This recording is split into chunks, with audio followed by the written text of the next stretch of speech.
Welcome to the Ageas Bowl in Southampton for the second day of this first Test match, and we're much more optimistic about bringing you more than those 17 overs yesterday. Poor old Dom Sibley, I think, to be fair, having seen the replay, it just came back enough, but even so, out for naught. His fourth ball after all the preparation and so on to look forward to, and off he went, shaking his head. And England, of course, will resume on 35 for 1, so just that little smidgen of play yesterday, on and off is very, very frustrating indeed. The good news is that Alex Wharf has demonstrated that his umbrella is not in the permanently open position. I was beginning to wonder if someone had glued it, and so it's permanently up. It has actually got it down now, as it were. It's out there in the middle. The cover is still lurking very close, just in case it needs to come onto the pitch. We've had a little bit of mizzle and drizzle. There's no breeze. This is the problem, to try and blow these clouds away. It is overcast. The floodlights are on, but at the moment we are scheduled to start on time. It'll be an extended day, of course, making up for time lost yesterday. So I think, without further ado, let's go and call up Simon King, shall we, from the Weather Centre, and find out what's in store today. Simon, you were right yesterday. Frustrating, wasn't it? Very frustrating. I love your description, the mizzle and drizzle. Yes, a mist and drizzle. Yeah, just really grey, overcast skies.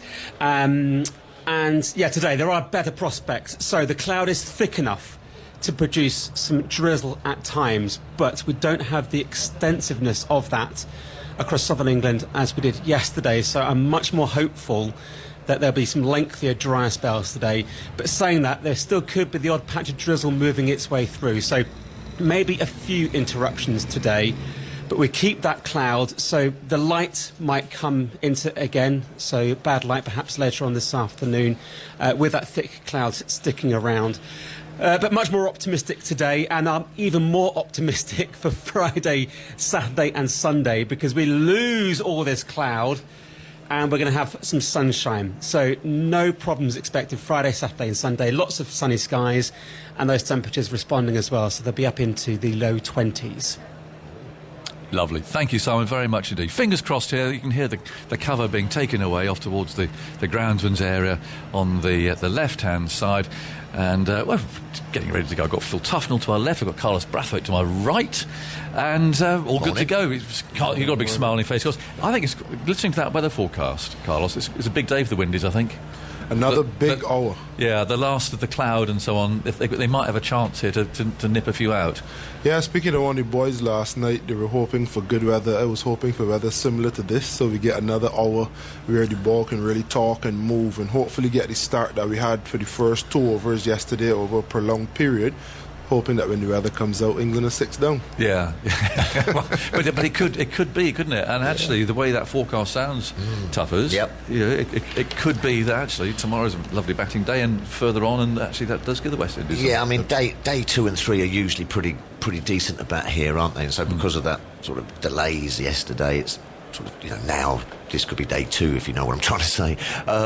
Yeah, I'd fancy being a bowler this morning. You get out of bed and you see the cloud cover, and it's quite warm as well. There's a little bit of a chill in the air, but it's still pretty warm, so you'd expect the ball to swing. Yeah, big day for West Indies. I think they bowled a little bit wide. Perhaps they started well, didn't they, and put England under pressure, but then Denley and Burns got together, a couple of very fairy shots, but then started playing well. So West Indies a little bit straighter and perhaps a bit fuller. Yeah, it's one of those days, isn't it, where as a bowler you feel you should be getting wickets. Yeah. You feel the ball should be swinging. You feel all those things. But you've still got to do it. You've still got to get out there and do it. And at times that puts the bowlers under a little bit more pressure because they try that much harder. And you can see after they came back out, I think a couple overs were bowled. It was a bit tight.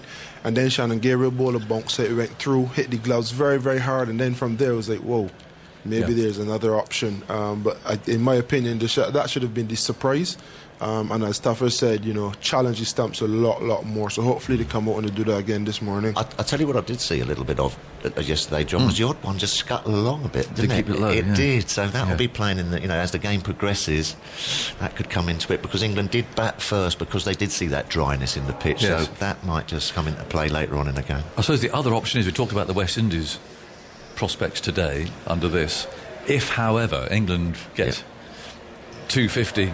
300, and then they've got the sun out and it is a dry pitch and the ball does start to turn, that's the scenario that England will be looking for. Yeah, because batting last on it, Dom Best still a relatively young Test career thus far, but as a spinner, knowing what Moeen Ali did to India, he'd be licking his chops bowling on the 5th day if the sun comes out and bakes it.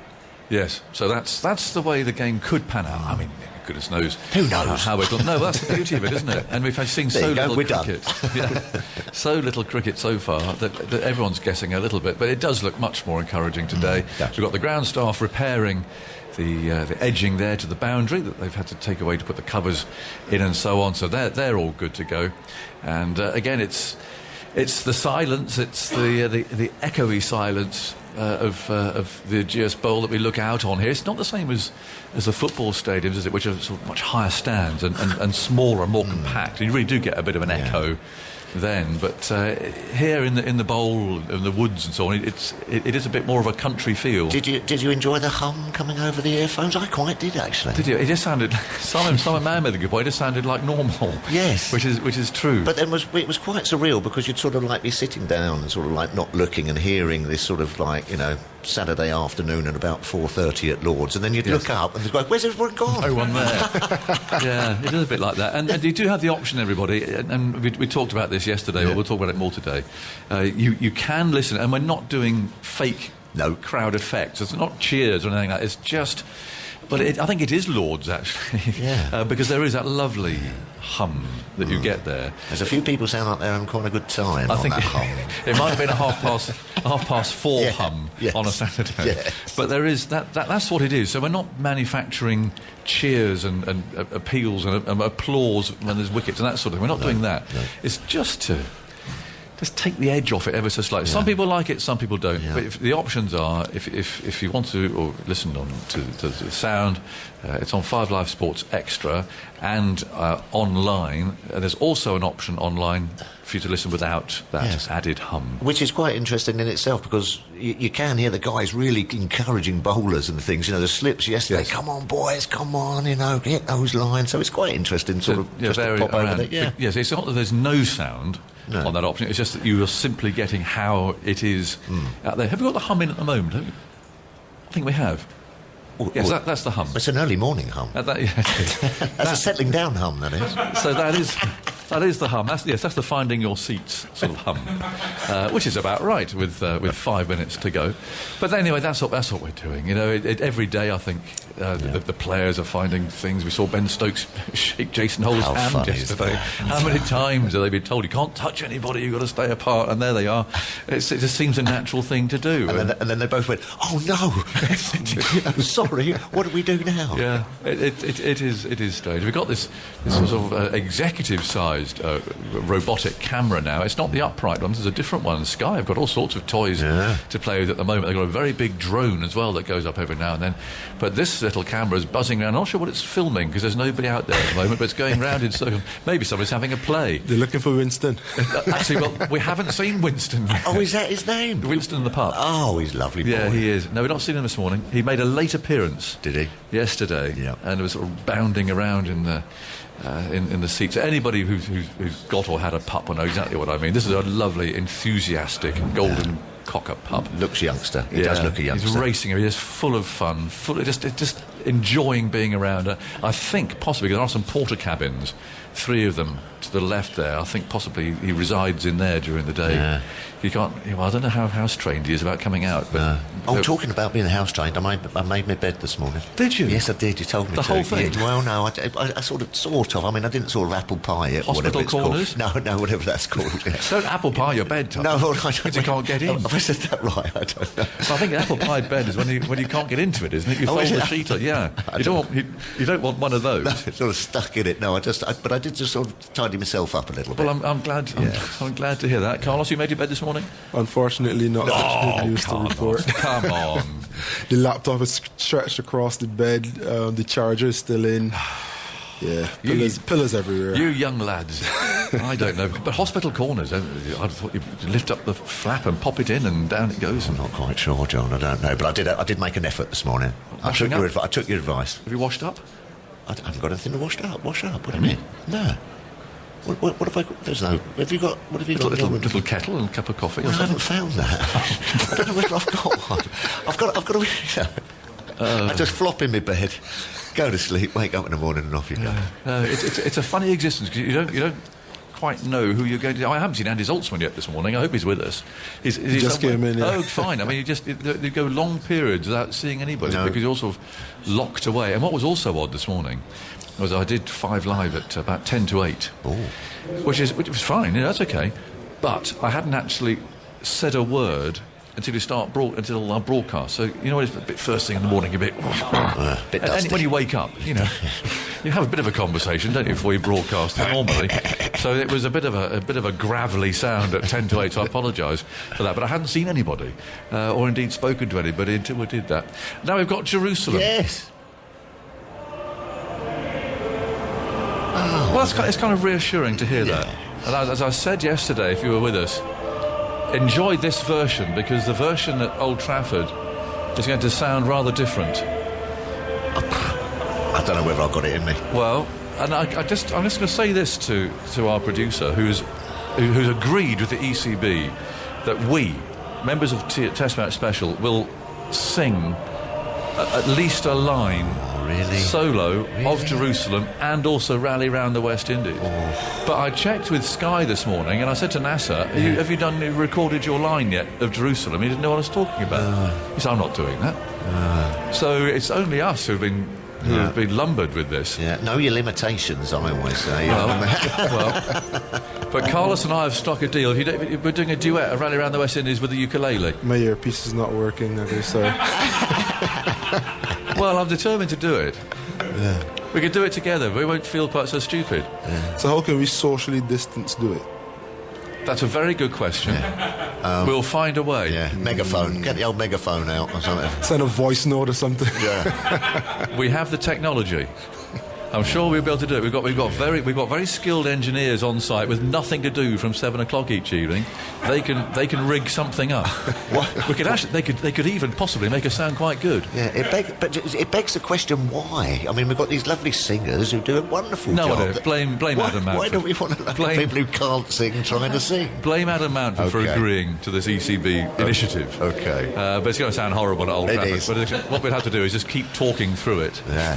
And there we go. Right, well, that is Jerusalem. The little robot there's going mad. It's racing around now, doing laps like Formula One. The drone is overhead. It's all happening. We've got all the technology. We just haven't got any people. No. But never mind. The West Indies are walking out. They're looking... if they're going to get stuck in here... intent on getting some early wickets, which is their plan. We've got Messrs Denley and Burns coming out from the right-hand side of the pavilion down there. Jerusalem reaches its climax. There's normally thunderous applause round about this stage, and today I give you... silence. Nothing. But never mind. Come on, we're up for this. We are up for this, of course we are. You've got to have a smile. So away goes the robot, and who are we going to have? It looks as if Shannon Gabriel's going to bowl from the far end. Let's see, whoever it is has peeled his sweater off and is ready to go.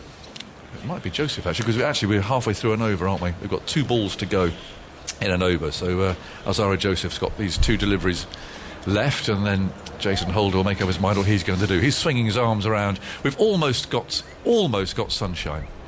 And then looking out there, I can see some shadows forming at the feet of the fielders, which is great news. Let's hope it stays. We do have the floodlights on, and I don't know if you ever thought you'd see cricket like this with floodlights and no people and everything else, but it sums up this very strange, very unsettling summer that everyone has experienced.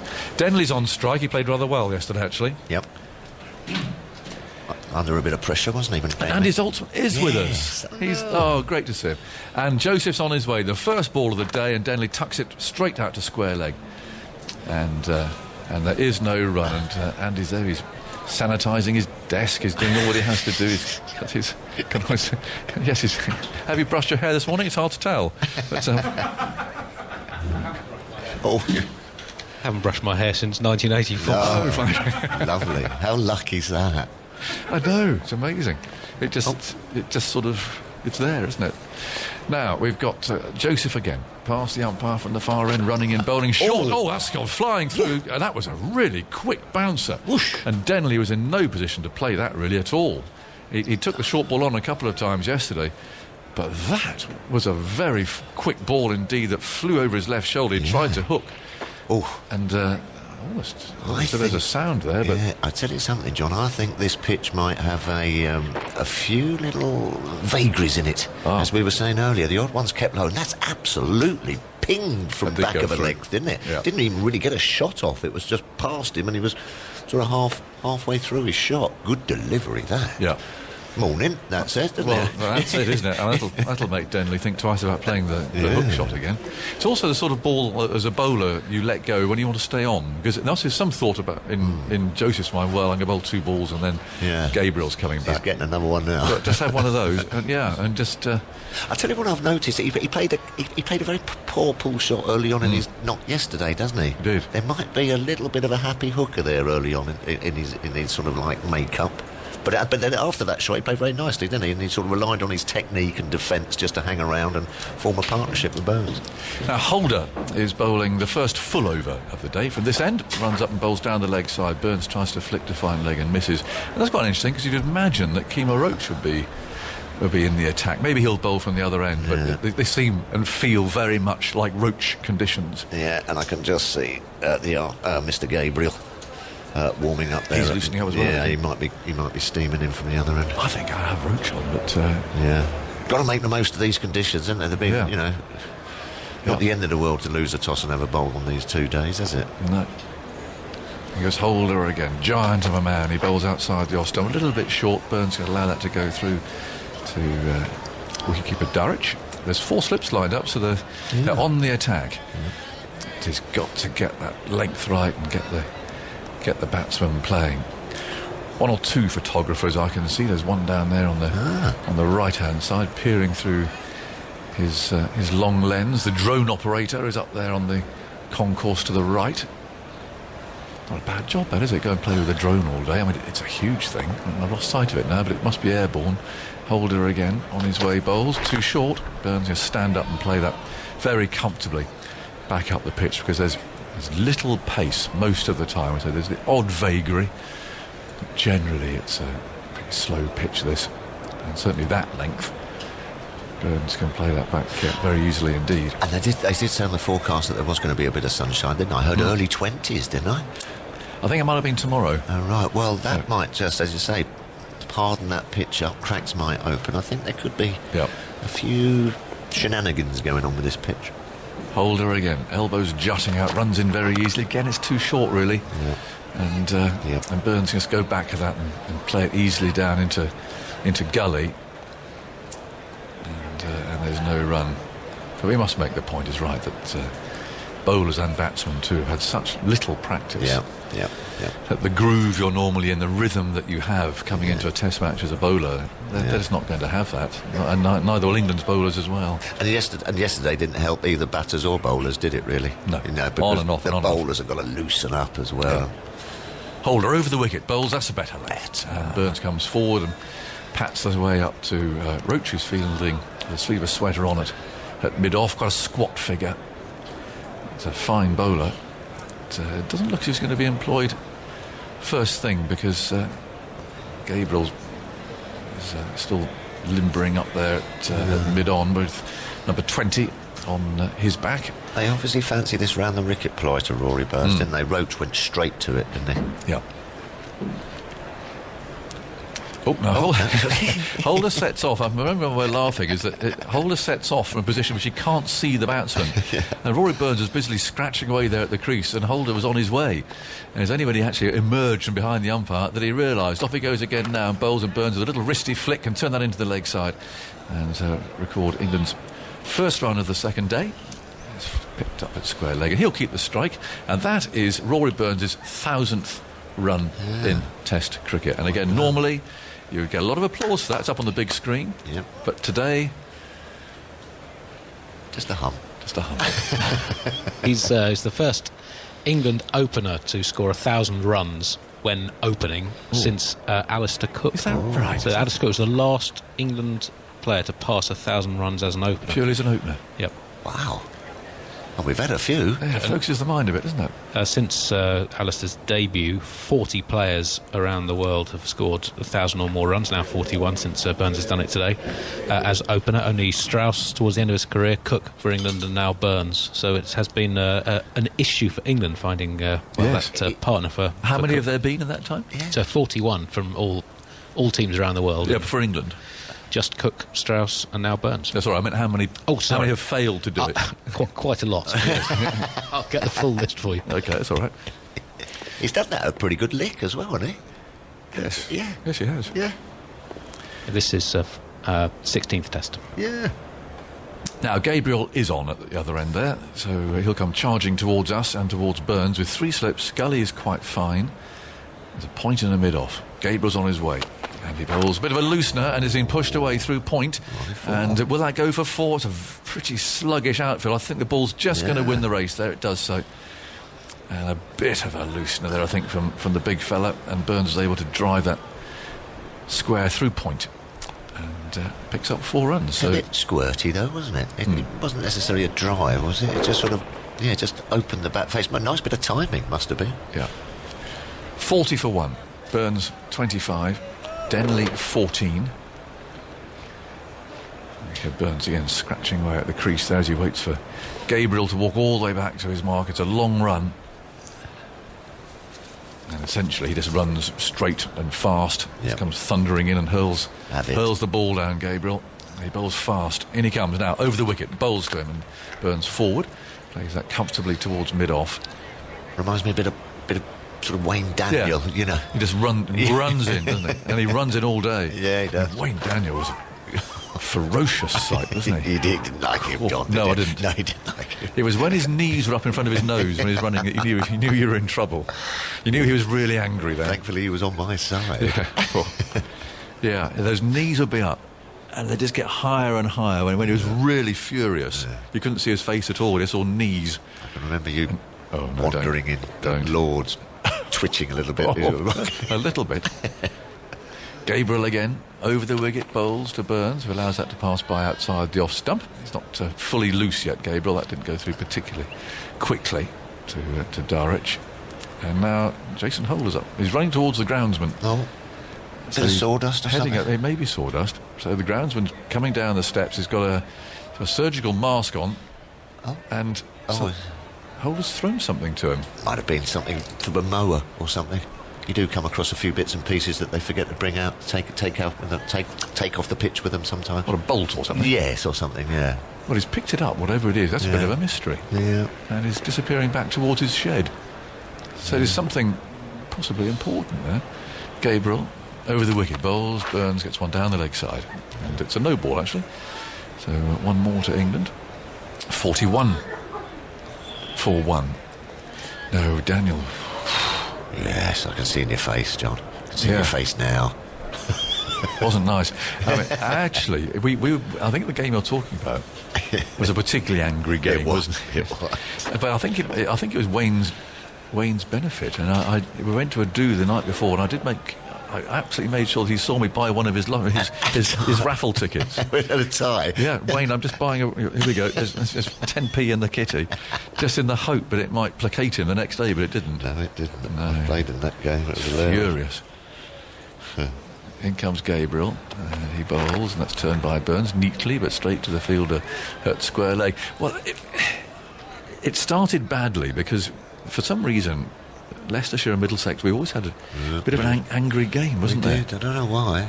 I don't know Because why. we were all nice lads, but it just... I think you might have rubbed us up the wrong way. I think we thought you were strutters. We thought that you all owned Lords, and that was it. You're all way above yourselves. So they were angry games, and this particular one, the batsmen all decided before the game started, because they knew that Wayne would go mad and just bounce all the time, that we would get in first. Yes, I remember. That we were going to bounce him first. It seemed like a idea great idea before the game. Bad idea. Here's Gabriel, bowls a nice line and length, and Burns waits and opens the face of the bat and runs it to Gully.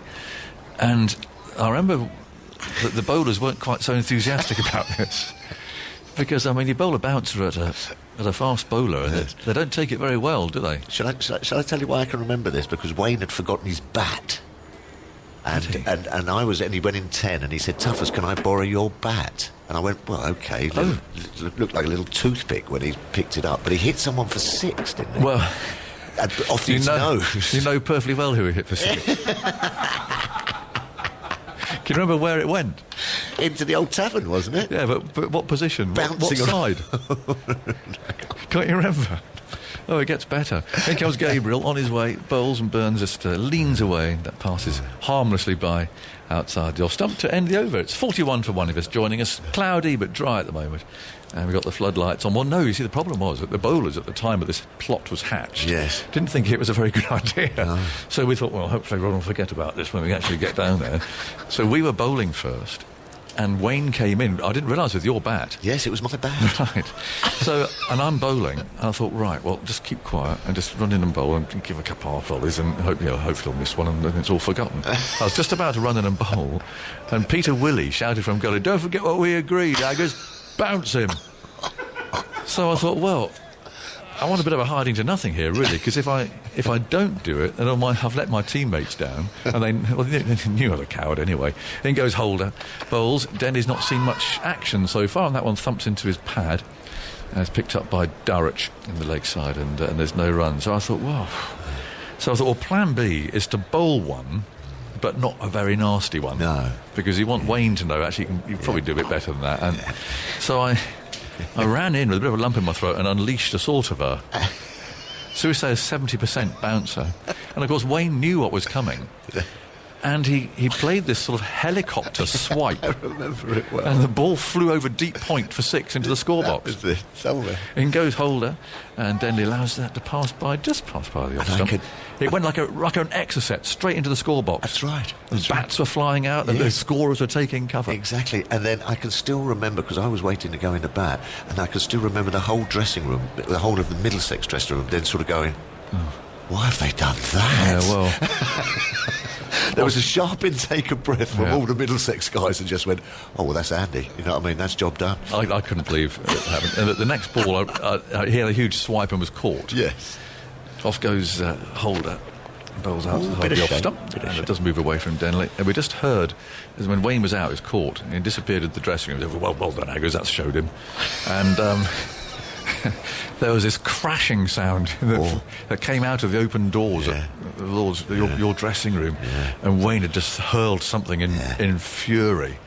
And you could just look round at the batsmen in particular, and you see the colour draining from everyone's faces. It was sort of I know.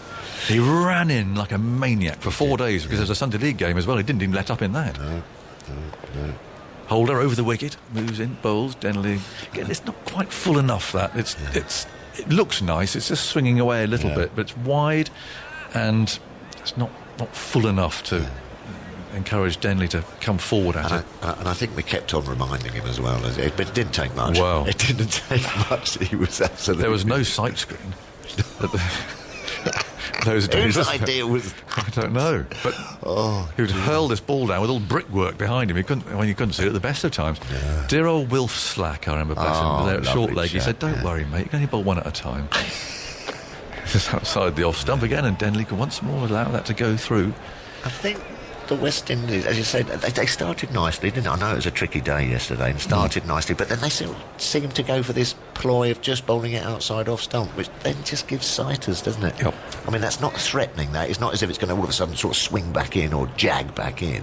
It's just a sort of a nice line and length, and just able to leave and get into your work as a batsman. Got to make him play, but he also mustn't bowl one that's too straight. No. He can just nip away off his pads. In goes Holder, and it's straighter. It's a little bit short. Yeah. Denley can stand up and tap that away on the leg side. It's the end of the over. It's tidy, but just not quite looking threatening. And these conditions, as we know, are around today. But then that's going to be it. So the West Indies really got to try and make the most of these. I'm with you. I think perhaps Roach. Well, I think Roach. Yeah, give him a blast. He bowled nicely early on, didn't he? Unlucky not to get that. I would have given that out. Burns padding up. I mean, it sort of thumped into the off stump. I know it. Umpire's call, but it wasn't just a glancer, was it? It was like almost half of the ball hitting it. He was a bit lucky there, Burns. Even though he's impressed me, hasn't he? Slotted straight back in after that injury, that horrible ankle injury. 41 for one. got Gabriel turning in the distance. Don't forget, highlights tonight on BBC Two. Yes. Hope they get the full hour into it. It was a sort of a potted version last night because there wasn't enough cricket. In comes Gabriel, bowls, Burns forward, plays down to mid-off. I tuned in loyally, Tuffers, hoping to see you. And did you appear? Or? Oh no, I made a couple of mentions. There wasn't a lot going on, was there? I think on the credits it said also present was Phil Tufnell. Because I don't think you actually featured at all. Well, I think I did the opening piece to camera today, so I think I have to be there. I watched you. I watched you. Very impressive. Thank you. Yeah, nice shirt. Yeah. We've got a good little team, as we have here. Yeah, no, you look the part. We're all together. I hope you get on a bit more often than you did last night. Well, there wasn't a lot going on. No, I understand that. Now we've got Gabriel. Again, thundering in, he's there, and he bowls outside the off stump. Nothing from Burns. That keeps it a little bit low. Now, I've got a message from John Gibson. Oh, he's the man who's doing the Jerusalem Rally Round the West Indies arrangement, we're calling it. Oh, an arrangement. For the next Test match. Hello, Ageas. Thanks so much for coercing and encouraging your fellow TMS colleagues to take part in this. It's been such fun to hear you talk about it.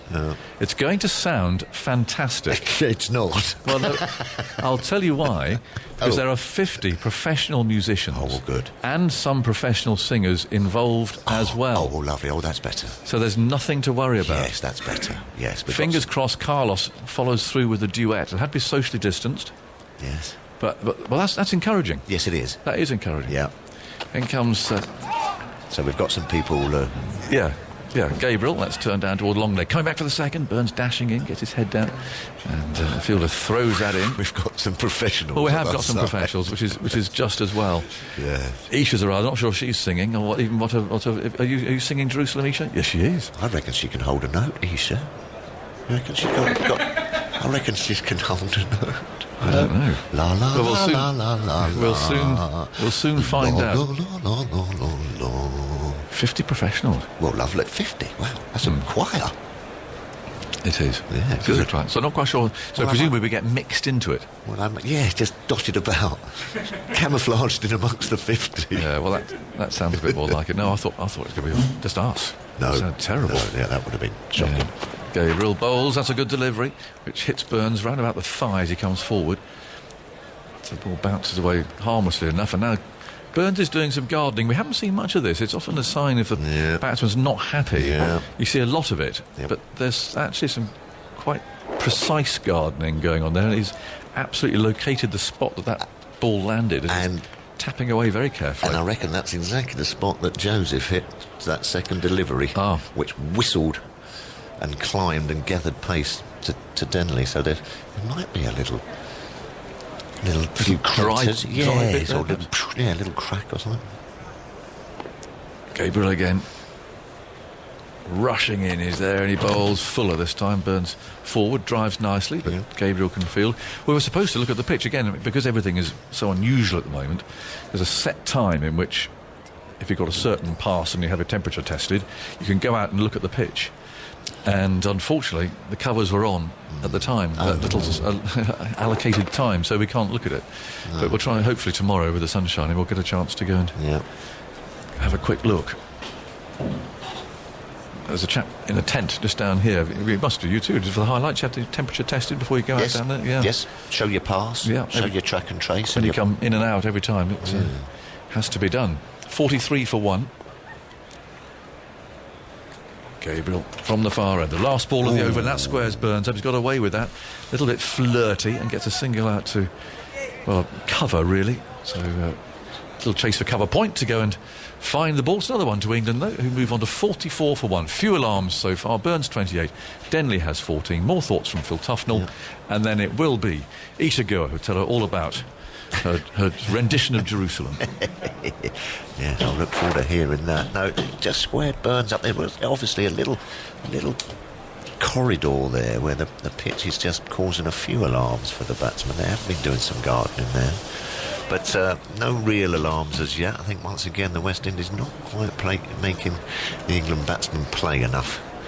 As John said, no alarms and just ticking along nicely as Isha's plugging herself in. Hold up a little bit too short. but we shall see as he comes in, bowling to Burns. Oh yeah, nicely into line and just knocking that back to the West Indies captain. I did a ball there, Ish. I'm having some issues with this mic. Don't let me do that again. I'm not too efficient getting that lead in. Anyway, so gloomy skies above here at the Ageas Bowl, day 2 of the first test of the summer. Lights are on here, slightly muggy. It is a bit cooler than yesterday as Holder is past the umpire. Burns looks to drive, but inside edges it through back to the bowler. And just rehearses his drive once more. That was his issue at the start of last summer, was that ball going across him and feeding into slips. There's 2 slips in a gully for the West Indies.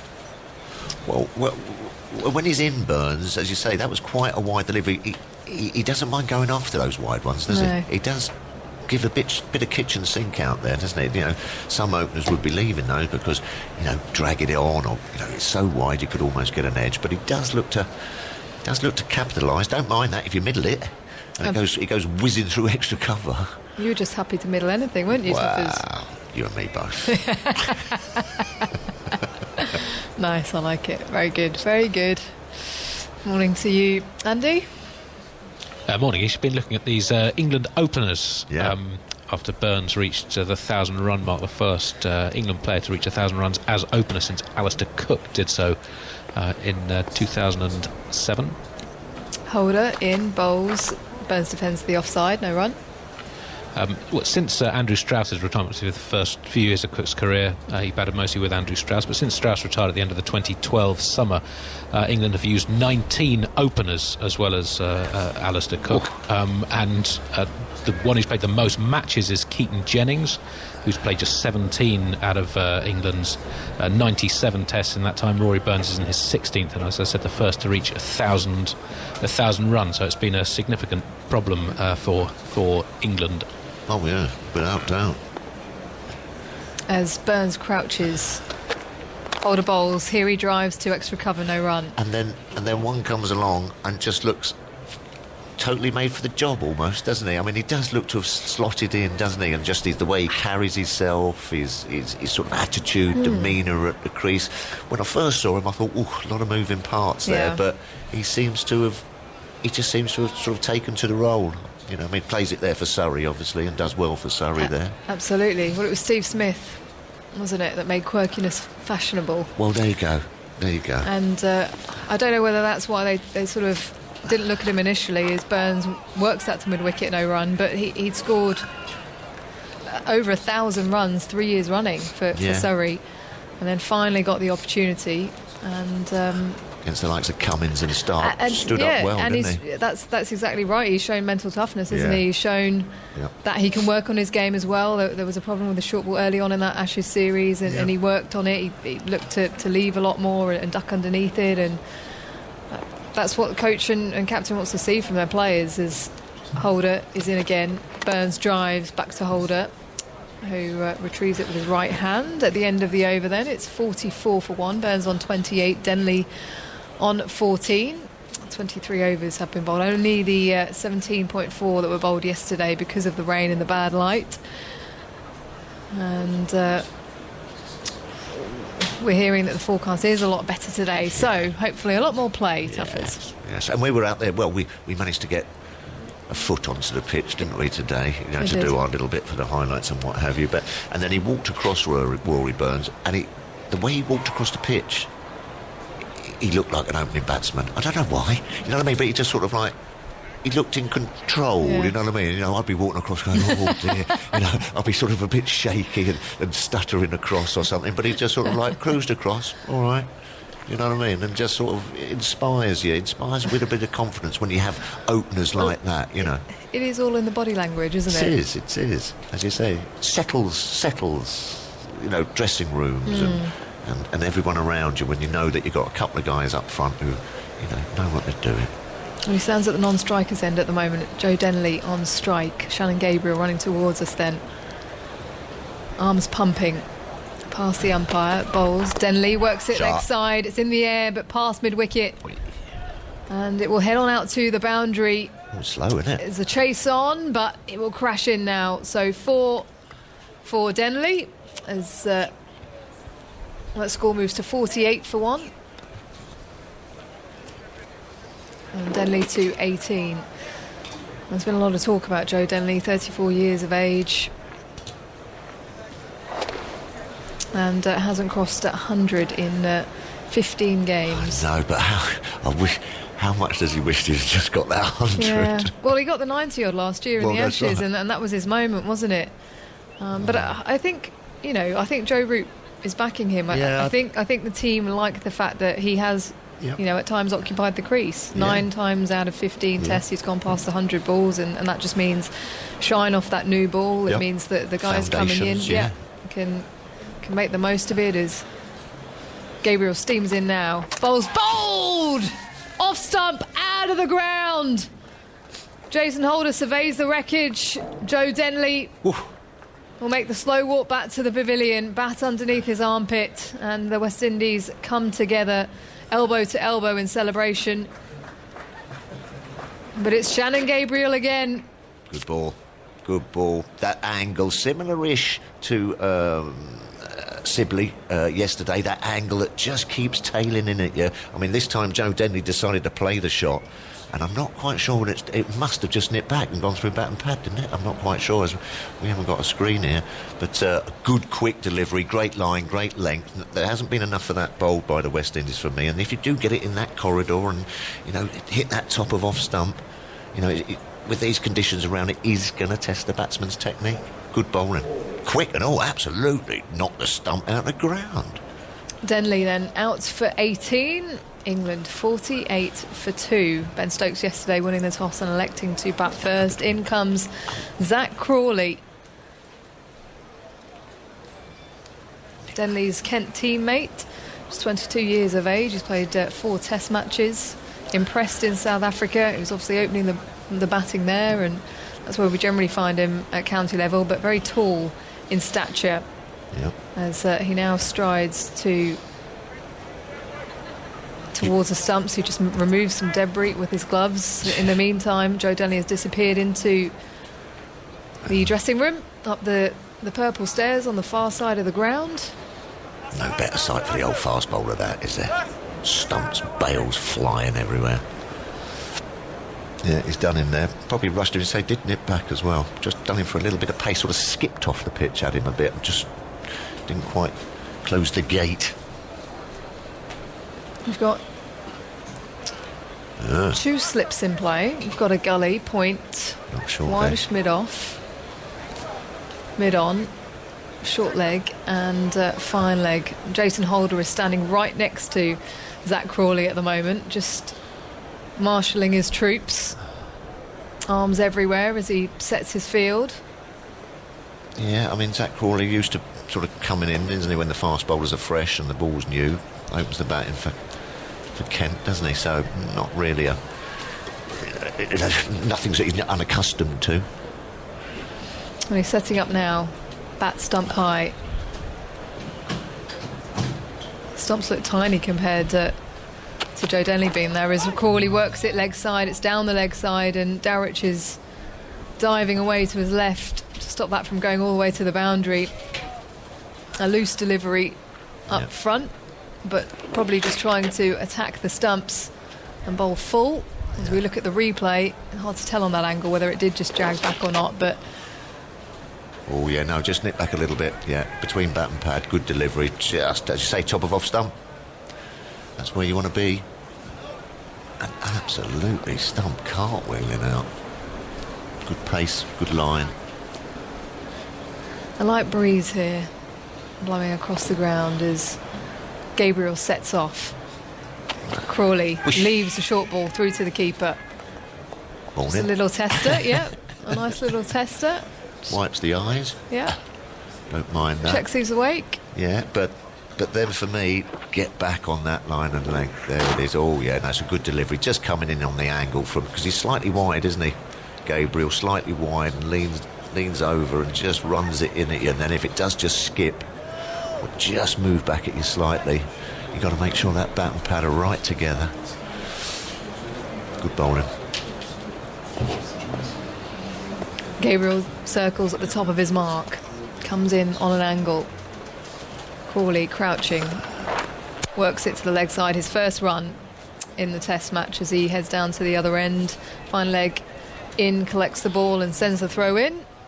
In fact, it is now signalled a leg bye. So he'll have to wait for that first run. 49 for 2 then, England. Burns has looked to settle in yesterday and today. It's the first test match back after his injury. And the players have had to wait a long time. But he has looked confident at the crease. He's been confident in his leaves, in his defence. As Phil Tufnell has stepped out, in will come Carlos Brathwaite, and Gabriel will come around the wicket to the left-handed Burns, who's just scratching and marking his guard. He now looks out to the leg side boundary. There's a fine leg mid-wicket and wide-ish mid-on. Fine leg, Alzari Joseph down there, just being asked to move slightly wider. 3 slips and a gully for Burns then, as Gabriel races in. He bowls, Burns drives, falls in front of Gully, so hits the outer part of the bat. That is the end of the over. 49 for 2, Carlos. Hey, how are you? How are you good this morning? You well? Very, very good. Enjoying what I'm seeing so far. Balls full of a length, challenging the stump, forcing the batsman to show good, solid technique. Very, very well bowled. Alzari started it off. Jace has continued, and Shannon has reaped the rewards. Absolutely. It was so important to really just be on the money this morning from a West Indian point of view, especially with these conditions, overcast, grey skies above us. Can't see any blue whatsoever. Very much the scene that we had yesterday, just no rain, which is good news. Lights are on here as Roach will come into the attack. Slightly shorter in profile compared to the captain. He's been so very effective in the last couple of years in Test cricket. Quick Shannon Gabriel stat for you. He's bowled out 2 of England's top 3. It's only the 8th time since 2001 that a bowler has bowled out 2 of England's top 3. Roach bustles in. Crawley leaves and allows it to pass through to the keeper outside the off stump. A good length delivery. The previous occasion was Kemar Roach, who's just come back onto bowl, who did so in Barbados in January 2019. Was that amongst many of his wickets that he took? Was it 18 in total, that series? As Roach now has the ball back in his hands. Of course, one of the rules through this series, no saliva on the ball. So he positions in his hand and bowls outside the off stump once more. Again allows it to pass Crawley. Know much about Zach Crawley? Spent a bit of time with him? So I was at Kent a couple of years ago, and obviously my feet are big, and he was on about me getting some bigger shoes for him, and I had no idea who he was. And with his profile, I thought he was a big fast bowler. He's standing tall at the crease at the moment. Bat lifted. Roach bowls. Crawley drives back to the bowler. No run. Seems quite a confident lad. Yeah, he is. So I approached him with a pair of boots, and I was like, yeah, you know, and if you run in and you find it hurt your feet and stuff, you could always let me know. I'll try to get my agent to get on to, I think it was the New Balance at the time, and get a few pairs for you. He was like, no, I opened the batting. Sorry. So are the shoes he's wearing now, are they the ones that you've supplied for him as Roach runs away from us? He bowls, Crawley turns it to mid-wicket, no run. I think he was very disappointed at me not knowing who he was. He didn't take them, so I had no part to play in his career, unfortunately. I could have been shoe supplier to Test opening batsman. Well, he's batting at number 4 in this Test match. No Joe Root, of course. Congratulations to Joe on the birth of his second child. He will return for his second Test match as Crawley spins the bat in his hand, looks down the pitch, crouches, leaves outside the off stump. There is a slight appeal from the slip cordon as it was so close to the top of off, but it was a good leave, a leave on length. So there was an extra bit of bounce through to Dowrich behind the stumps. See Sam Curran in the distance with the blue gloves on. And Dominic Sibley yawning next to him. It's going to be a long day for Dominic Sibley, especially after being dismissed for a duck yesterday. Roach approaches the crease now. He bowls and it hits the back leg and falls in front of slip, but it's height. Otherwise they probably would have appealed.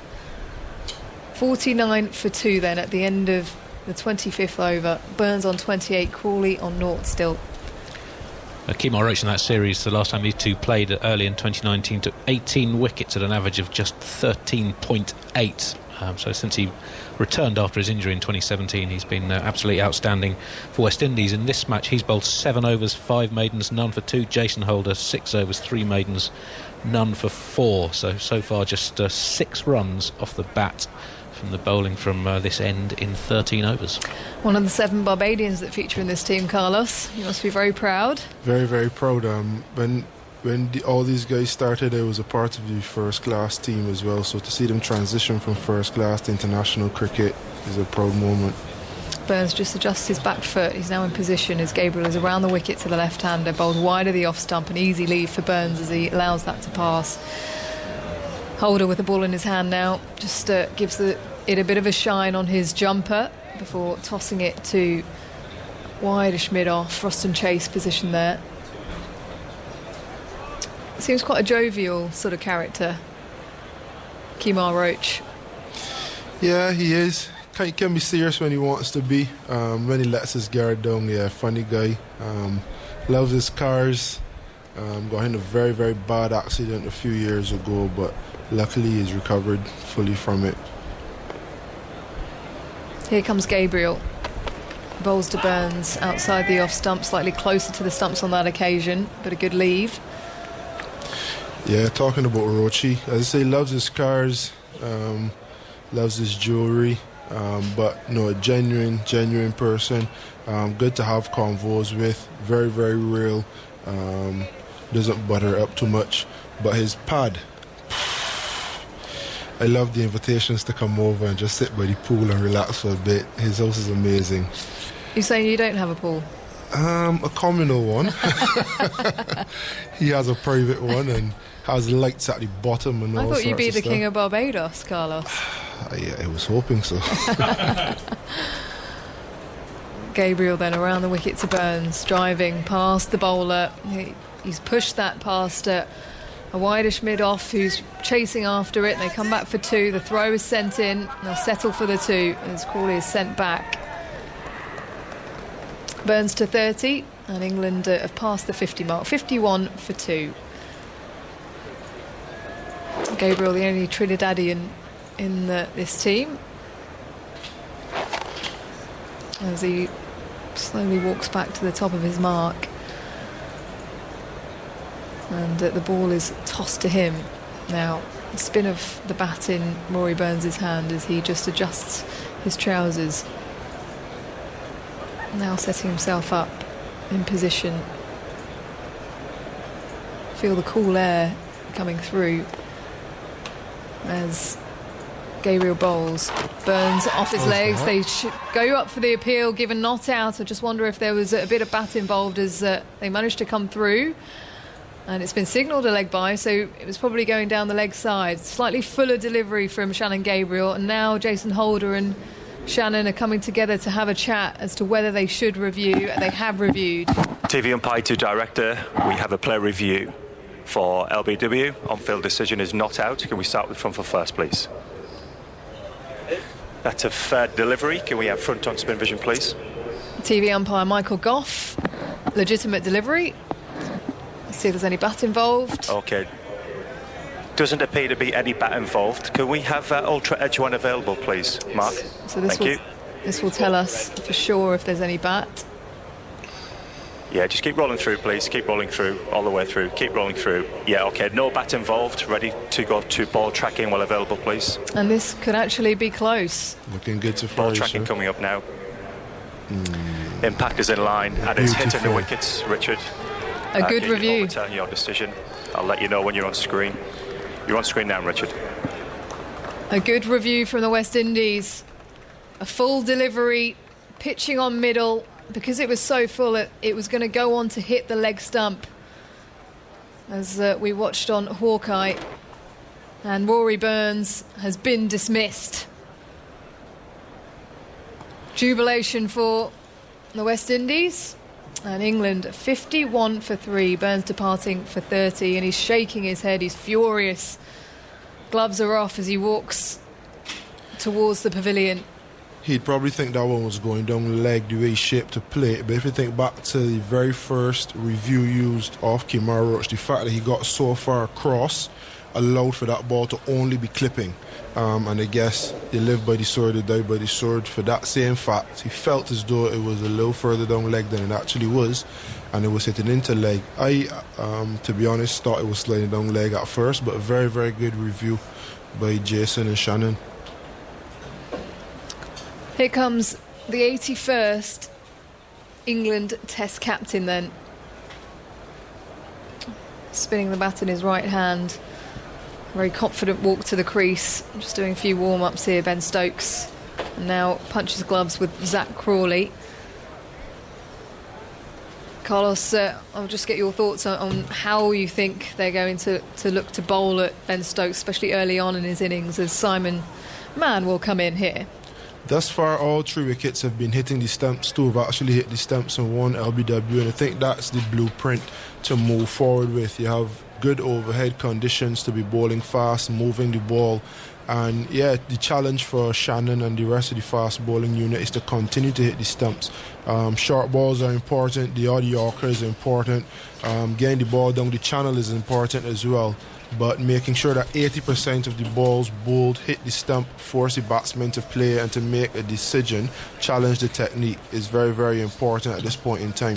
And if they do it over a consistent period and can get another 2 wickets or so, then they set the day up very, very nicely.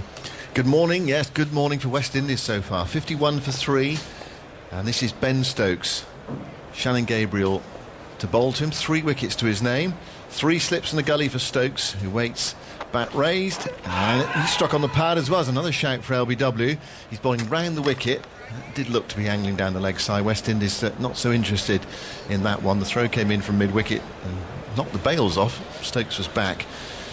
This is good bowling from Shannon Gabriel. Burns getting a long way across initially with that front pad. It was one of those you probably expect to get the decision from the umpire as a batsman, and that's what happened. But it was very full and hitting firmly leg stump. I must say, when I first saw it, I thought that looked like umpire's call, but Hawkeye's given that firmly hitting the base of leg stump. So West Indies overturning the decision from umpire Kettleborough. Stokes with this open stance as Gabriel was a very wide delivery, so wide in fact it's signalled wide by umpire Kettleborough, and a scrambling Dowrich. A horrible one for the keeper away to his left hand side. Also as well a horrible one for first and second slip, because if the keeper doesn't get it might rattle into your hands. You feel duty bound to try and stop it yourself, but Dowrich got across fortunately for them. I had a few days at slip, Simon, and as you can imagine, do you actually stop it? Do you let it go with 4 boys? It looks so bad if you let it pass. Yeah. But you know it could be a stinger. Yeah, you've got to be seen to be trying, haven't you? You can't just say, on your way, and pick it up on the boundary board. You've got to try to stop it. It's okay when it's warmer, but when it's a cool morning, rattle into a bit of bone on your hand. Gabriel tries again, bowls to Stokes. Stokes is forward. Slightly open face, runs it down into the offside. Picked up by John Campbell after a fashion, who rushes to the far end, because that's the end of the over. As much to keep warm as to keep the over rate ticking over. That's another good over from Gabriel though. He's taken all 3 wickets to fall. 9 overs, 1 maiden, 3 for 34. And England have 2 batsmen in on 0. Stokes and Crawley. And West Indies Well, they weren't unhappy to lose the toss yesterday and see England bat first. England's rationale behind that was it's going to be harder in the fourth innings than in the first innings, but it is a struggle for them. 26 overs have been bowled and they've only scored 52. Having said that, we have become accustomed of late to seeing England dig in at the start, not do anything flashy at the start, try to wear the bowlers down and then allow the more flamboyant batsmen in the middle and lower order to take over.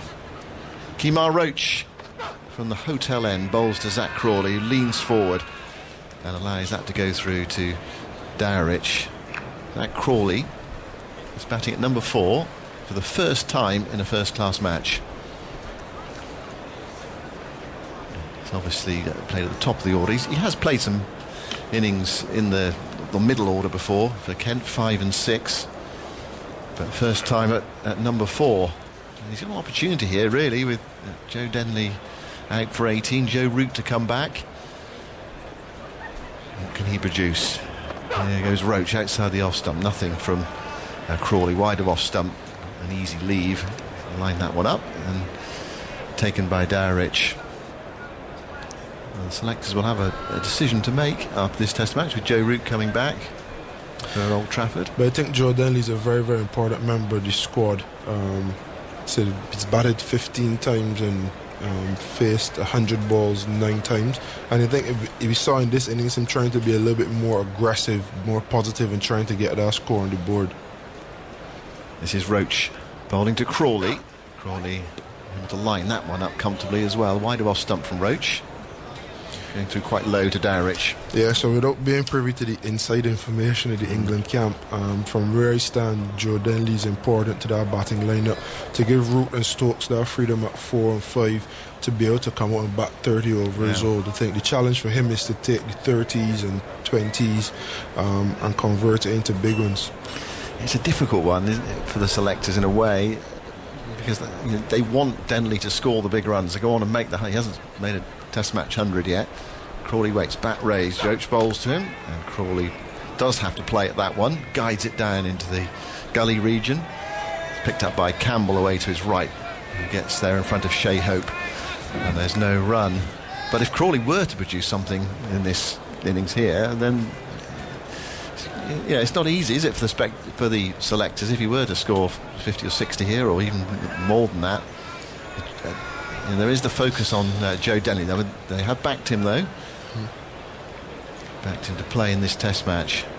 Stokes leaning on his bat at the non-striker's end. Roach goes in and bowls, and Crawley drives through the offside. That's a lovely shot. That's going for 4. Beats extra cover, hits the rope now. Leaning into it, punch the gloves of Stokes on the way back. That's a nice way to get off the mark. A really crisp off drive from Roach. Proper cricket shot that. Ball before, you can see him play very, very late, almost very indecisive. That when he got forward, length into it beautifully and pierced the gap to extra covers left. Yes, it was in the zone for Crawley and he dispatched it. 56 for 3. Roach goes in, bowls to Crawley, and quite full. And Crawley plays that to mid-on, where it's picked up by Gabriel, not looking to hit that too hard, pushing it into the onside. So that's the end of Roach's over. He is bowled. Is that 8 overs now, Andy, or 9? That's 8 overs for Roach, and that was just the third scoring shot off him. He conceded just 2 runs in his first 46 balls. No wicket for 6 from 8 overs. Reminder, you can watch the wickets, and there have been 2 of them so far this morning. Denley, bowled by Gabriel for 18, was there for 58 balls, and then Burns, LBW Gabriel for 30 on review. You can watch the wickets that have fallen and other highlights now via the BBC Sport website and app. A reminder, the highlights tonight on BBC 2 from 7 o'clock. You can see today at the Test. I hope they've got I'm sure they will, actually, because the weather is better today, even though it's over, because I've a few more highlights to show than last night.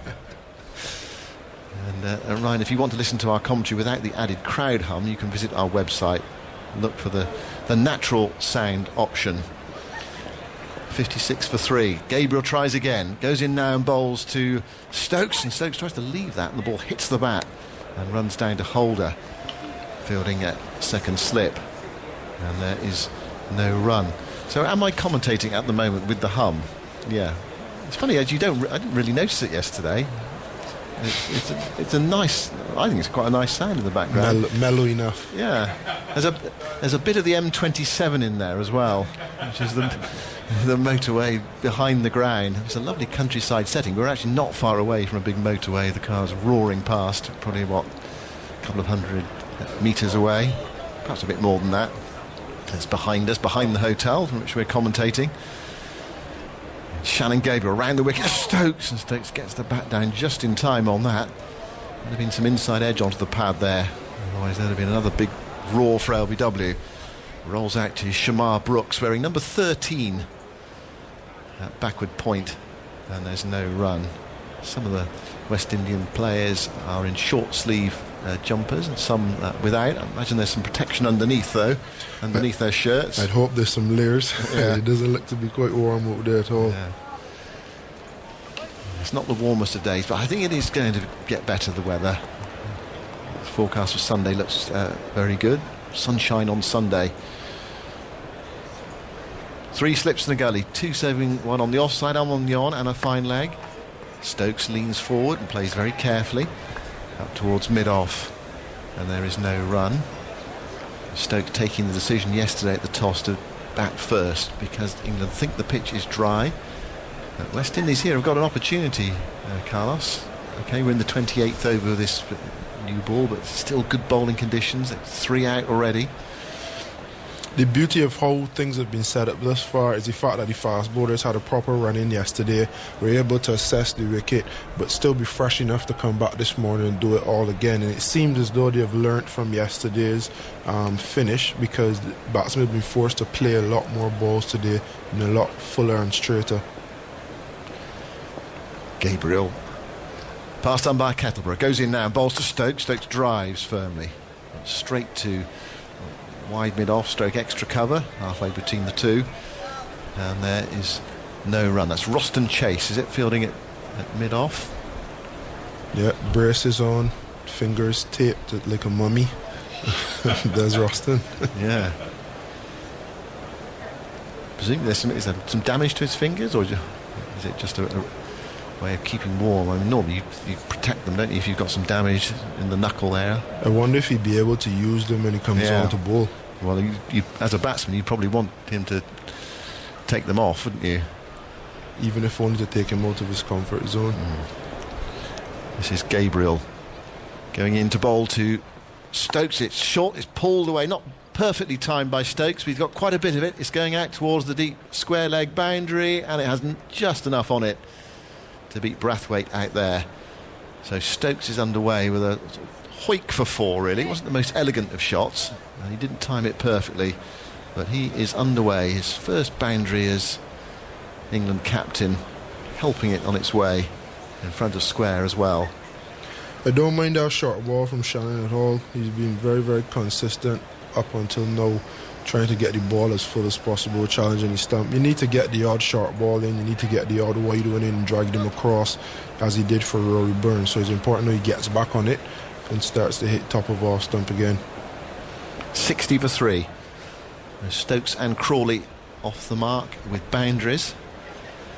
And Gabriel tries again and bowls to Stokes. Stokes comes nicely forward. They're clipping that towards mid-on, where it's picked up by Kemar Roach, who presumably will hold on to the ball. He'll bowl the next over. Indeed. So Gabriel now is through 10 overs. 10 overs, 1 maiden, 3 for 38. It's been relatively expensive when you consider that England have scored 60 off 28 overs. But he has picked up those 3 wickets to fall. He's been the strike bowler for his captain. The beauty of the partnership so far is that from one end you have Roach and Holder, very economical, very consistent. From the other end you've had Shannon tearing away. I think it's important for Alzari now to follow him, be as consistent and be as penetrative, because he won't expect Roach and Jason to blow through the attack the way that Alzari and Shannon could. Roach is going to begin his 9th over, bowling to Crawley. Up to the stumps now, and Crawley flicks that away down towards fine leg and takes his 5th run, and England move to 61 for 3. The bowlers this morning, Andy, who's bowled what in terms of length of spell? Gabriel's bowled a 5 over spell. I've got a few details on that coming up. Jason Holder bowled 3 overs today. Joseph just finished off his left over from last night. This is Roach's third of the day. And looking at Gabriel, he's, as Carlos was saying, he's bowled a lot fuller today.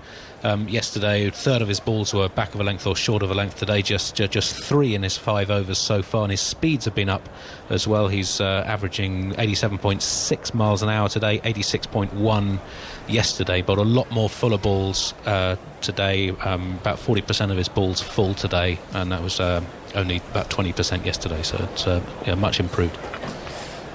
Roach bowls round the wicket to Stokes. Stokes right forward, head over it, bat and pad close together. Pushing it back to Kemar Roach, who bowled that delivery at 81 miles an hour. I mean, there was a time when he was quick, but 87, 88, yeah. Age hasn't been kind to him. He's had a few injuries as well. But the beauty of his career thus far is that he's been able to break into the top 10 as a tearaway fast bowler, raw and young. And he's honed his skills, and he's now down at 81, 82, 83. But he's just so skillful that he breaks back and stays into the top 10 for the last couple of years. He's looking for his 194th Test wicket. Bowls to Stokes, who struck on the pad on the front foot. There's an appeal for LBW. Nothing from umpire Illingworth, and nothing from Jason Holder in terms of a review either. I think Stokes was outside the line of off stump there. He was a long way forward, outside the line. Looks a long way across as well. Looks kind of exaggerated. Yeah, hit him on the back leg. Even the back leg was way outside, off stump. Andy, is there a stat on how many LBWs and bowls the fast bowlers had in the Caribbean last year? In the first class or in Test? In the Test match Test series against England. Roach bowls to Stokes. Stokes is using his feet there to almost come to meet Roach, getting forward as much as he can. But Roach firing that one outside the off stump, and Stokes allowing it to go by to Dowrich. Seeing the previous, well, that's an interesting one actually. The impact was outside, but Stokes was playing a shot, so couldn't be out. The ball was going to hit the off stump. It was an umpire's call for clipping the off stump, coming in with the angle. 61 for 3, Stokes on 4, Crawley on 5, still with 3 slips in the gully. Roach bowls to Stokes. Stokes plays quietly into the onside, drops it short there. Shannon Gabriel at mid-on and collects a single, so he goes to 5, joins Crawley on 5. You're just switching on Test Match Special on 5 Live Sports Extra and Radio 4 Long Way. We're online as well. Out today, Burns for 30 and Denley for 18, both to Shannon Gabriel. Denley had his off stump knocked out, and Burns given out on review. So West Indies still have 3 reviews left. This is Roach going into bowl outside the off stump to Crawley, who leans forward and allows it to go by. And that is the end of the over. That was 82 miles an hour from Kemar Roach. It's 62 for 3, and this is Carlos Brathwaite. Yeah, and the listeners won't be able to see, but the beautiful thing, the last few overs, was the first, second, third, and third slip and keeper sprinting from end to end. Shannon Gabriel often cost the team some money with slow over rates, so it's beautiful to see everyone trying to get in between, try to keep the pace of play up, and trying to make up for lost overs and lost time yesterday. Yeah, I mean, you can show some urgency. I suppose it does hit you in the pocket. It can concentrate your mind, can't it? Talking about hitting the pocket, these guys, as well as the staff, are playing with a 50% wage cut because of coronavirus. So another reason to salute them. Definitely. That's fantastic they're here. Here's Holder into the attack, bowls to Stokes. This is one of the battles of the series, really. The two captains against each other, Holder against Stokes. It was one of the sort of the build-up contests before the series, and the two all-rounders. Number 1 versus number 2 in the world. Holder down to 2 slips in the gully, a bit more protection on the offside, a mid-off cover and backward point, 3 saving 1 on the off and 2 on the on, and a fine leg. You've got Blackwood at first slip and John Campbell at second. Holder into bowl to Stokes. Stokes allows that one to go by outside the off stump. The problem for West Indies yesterday, they were seeing the conditions, thought, fine, yeah, we get to bowl, and then you think, not much play. And are we going to get the same conditions? But the conditions are quite similar. It's allowing us to play. The lights are on. It's overcast. So good bowling conditions for West Indies today. It's just your luck if you get good conditions to bowl in, bad light comes in, and then the next day it's sunny, a good batting day. Holder bowls to Stokes. Oh, that one rolls along the ground outside the off stump. Went through on the second bounce to Dowrich. We did see an even bounce in the cricket we saw yesterday. 1 or 2 kept low, 1 or 2 bounced. That was a pea shooter, that one. You'd love to get one of them straight on middle stump. Yeah. If you're getting one of those on the stumps on the second day, though, Carlos, batting last would be very, very problematic. In answer to Carlos' query, I'll come to after this ball from Holder. Holder goes in now to bowl to Stokes. And Stokes is coming a long way forward there, and then allowing it to go by with the angle through to Dowrich. In that series early last year, which West Indies won 2-1, England winning the third of the 3 tests, there were, out of the 55 England wickets to fall, 13 bowled, 9 LBW, so 40% were bowled on LBW. The overall rate in test cricket is around about 34%, so slightly higher than normal. And Gabriel in this match, he has dismissed the England top 3 unassisted, so all bowled or LBW, the first bowler to do that at least since 2001. Holder bowls to Stokes, he's across his stumps, and again shuffling forward. Plays it up to Kemar Roach, fielding it mid-on. And there is no run. 62 for 3 on this overcast now afternoon at the Ageas Bowl, just to the north east of Southampton. Lovely countryside setting, the trees being buffeted away to our left hand side though, and the wood in the distance looking fairly stoical. Stokes plays at that one, pushing forward, groping at that delivery from Holder. Hence the noise, the interest you can hear of our effects microphone. But it beat the edge, and it was through to wicketkeeper Dowrich, and that is the end of the over, and it is drinks. Commentary continues on 5 Live Sports Extra and via the BBC Sport website and app. Radio 4 longwave listeners will now depart for the shipping forecast. Of course, we'll continue for everyone else. 1 or 2 of the West Indies players are going off the field as the drinks come on, the ground staff coming on as well with their face masks on. They're coming out with their brooms to just sweep up. So I'm going to see how dry it is out there. Any dust is coming up just a little bit, yeah. So it's green outfield, green square, but dry pitch. More from Andy Zoltzman. Have you got something for us, Andy? And then I was mid-stat. You've got no choice. More from you, Andy, and then it will be Alison Mitchell. A stat I was looking up just before Joe Denley was out was how he's been the toughest England player to dismiss inside his first 30 balls, and one of the toughest in world cricket over the last couple of years. But his problem, as we were talking about, has been progressing with his innings beyond that. And I've been looking during lockdown, as you do, at conversion stats, and in particular conversion of quarter centuries into half centuries, which I think, as Alison Mitchell sits down and Michael Vaughan joins us, is an underrated stat. The quarter century, and Joe Root in particular has an outstanding quarter century conversion stats. I'm just trying to find my table. Could we get the 3/4 to full century as well, please? I could do that. I need to do a bit of extra. Graph. Yeah, if you like, Ali, I'll do my homework over the lunch break. I wonder whether you did anything else during lockdown other than research conversion rates. No, nothing. Good, glad to hear it. Dedication to the cause. Good afternoon, everybody. As Simon mentioned, drinks being taken. Cool day here, overcast, dry though.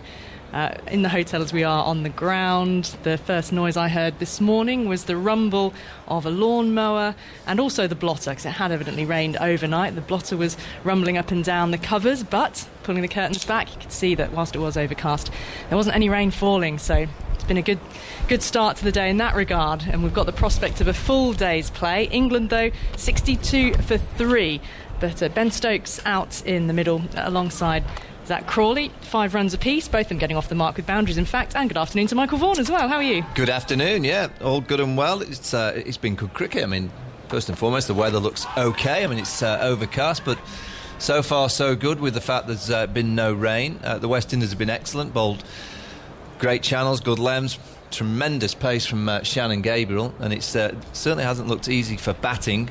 The 2 wickets that have fallen, first one, ball nipping back to Joe Denley, that's a problem area for him. It was a decent ball, but when you look at his stats of his Test career so far, the ball that's nipped back he's averaged 15 to, so that's a real problem area for Joe Denley. Great setup to get rid of Rory Burns from Shannon Gabriel, went round the wicket, he bowled into channel, kind of took his head over to the offside and then bowled that tremendous fast Yorker that did for him LBW. So good stuff from the West Indies, and there's a little bit of an even bounce. There's the odd ball that's kind of bounced sharply. We saw the second ball of the day from Alzari Joseph that flew past Joe Denley's nose. So not easy for batting. West Indies have been very good. We welcome back our listeners to Radio 4 Longwave. About to resume after the drinks break, 3 slips and the gully. Here is Roach, and now to Crawley, and he's bowling full, drawing Crawley forward. He plays defensively into the offside, and there's no run. See Jason Holder doing a few stretches down there in the slips cordon. But yeah, Michael Vaughan is alongside me as well, and was just going through the dismissals this morning. Shannon Gabriel for the pace and the exuberance that he brings to the crease. It's the satisfaction for him of seeing a stump splattered and out of the ground, but also the satisfaction that when it came to the Burns dismissal, that a plan has worked. He said the setup, and then the change of delivery that can bring about a wicket. Roach in again now. Over the wickety bowls, Crawley a drop and run into the offside, quickly scampering through. It's not a clean pick up in the covens, so they're able to cross safely for the single. Yeah, I like that.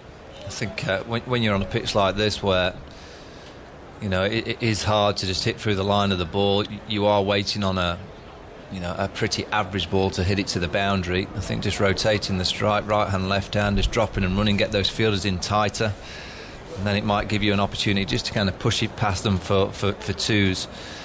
The boundaries have looked very difficult to come by. It really has been, that a bad ball would have to have been bowled for you to whack it to the boundary. So I like that, just rotation of strike, busy. That's what you need to be. That scampered single certainly would have just got the juices going, got the blood flowing in the legs. Well wide outside the off stump, but some movement away as well from Roach, taken by Dowrich, tumbling away to his left behind the stumps. Yeah, just look at this field, Ali. They've gone for 7-2, so 7 fielders on the offside. They've got 3 slips of gully, a backward point, an extra cover, a mid-off. And usually when you see a 7-2 field, it always looks like there's a massive space on the onside, but what they've gone for is a mid-wicket and a mid-on, so they've got no fine leg. Usually you always see like a wide, fine leg, and always looks difficult for the bowler because as soon as you go straight, an inside edge onto the onside would be an easy single. Roach in again, coming forward, and Stokes defends, adjusts his stroke as if he was coming forward and wanting to attack, and then dialed down at the last moment, and it's fielded at mid-on. But for someone like Kemar Roach, who primarily is a bowler that pitches the ball up and he's looking to bring the batsman forward, I think this is a sensible field because he can still go straight and he's got that mid-wicket there for protection, so the batsman won't be able to just get off strike quickly. And probably with this field, he's not even thinking about the bouncer, because the bouncer's an easy hit for Ben Stokes because there's no one down at fine leg.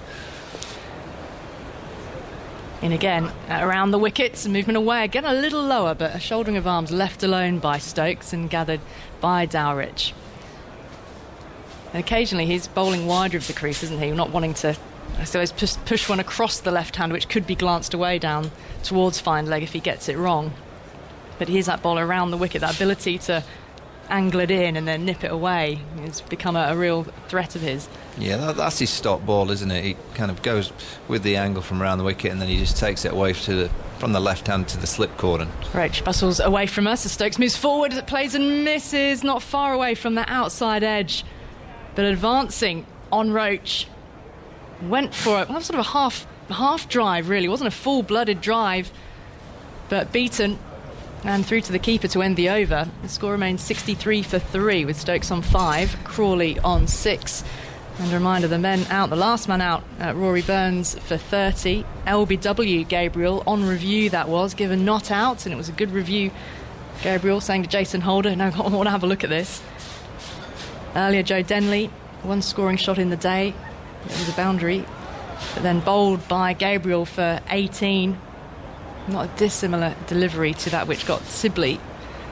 Denley did play at it and it splattered his stumps. Here is Holder now from the pavilion end into Crawley's, defending that one back up the pitch. The hulking figure of Jason Holder, Very, very tall man walking back now towards the pavilion end. And whilst we've got no crowd in, we've got a St George's Cross flag above the England dressing room, the West Indies flag just lying limp at the moment. A little bit of wafting in a slight breeze. Floodlights are on.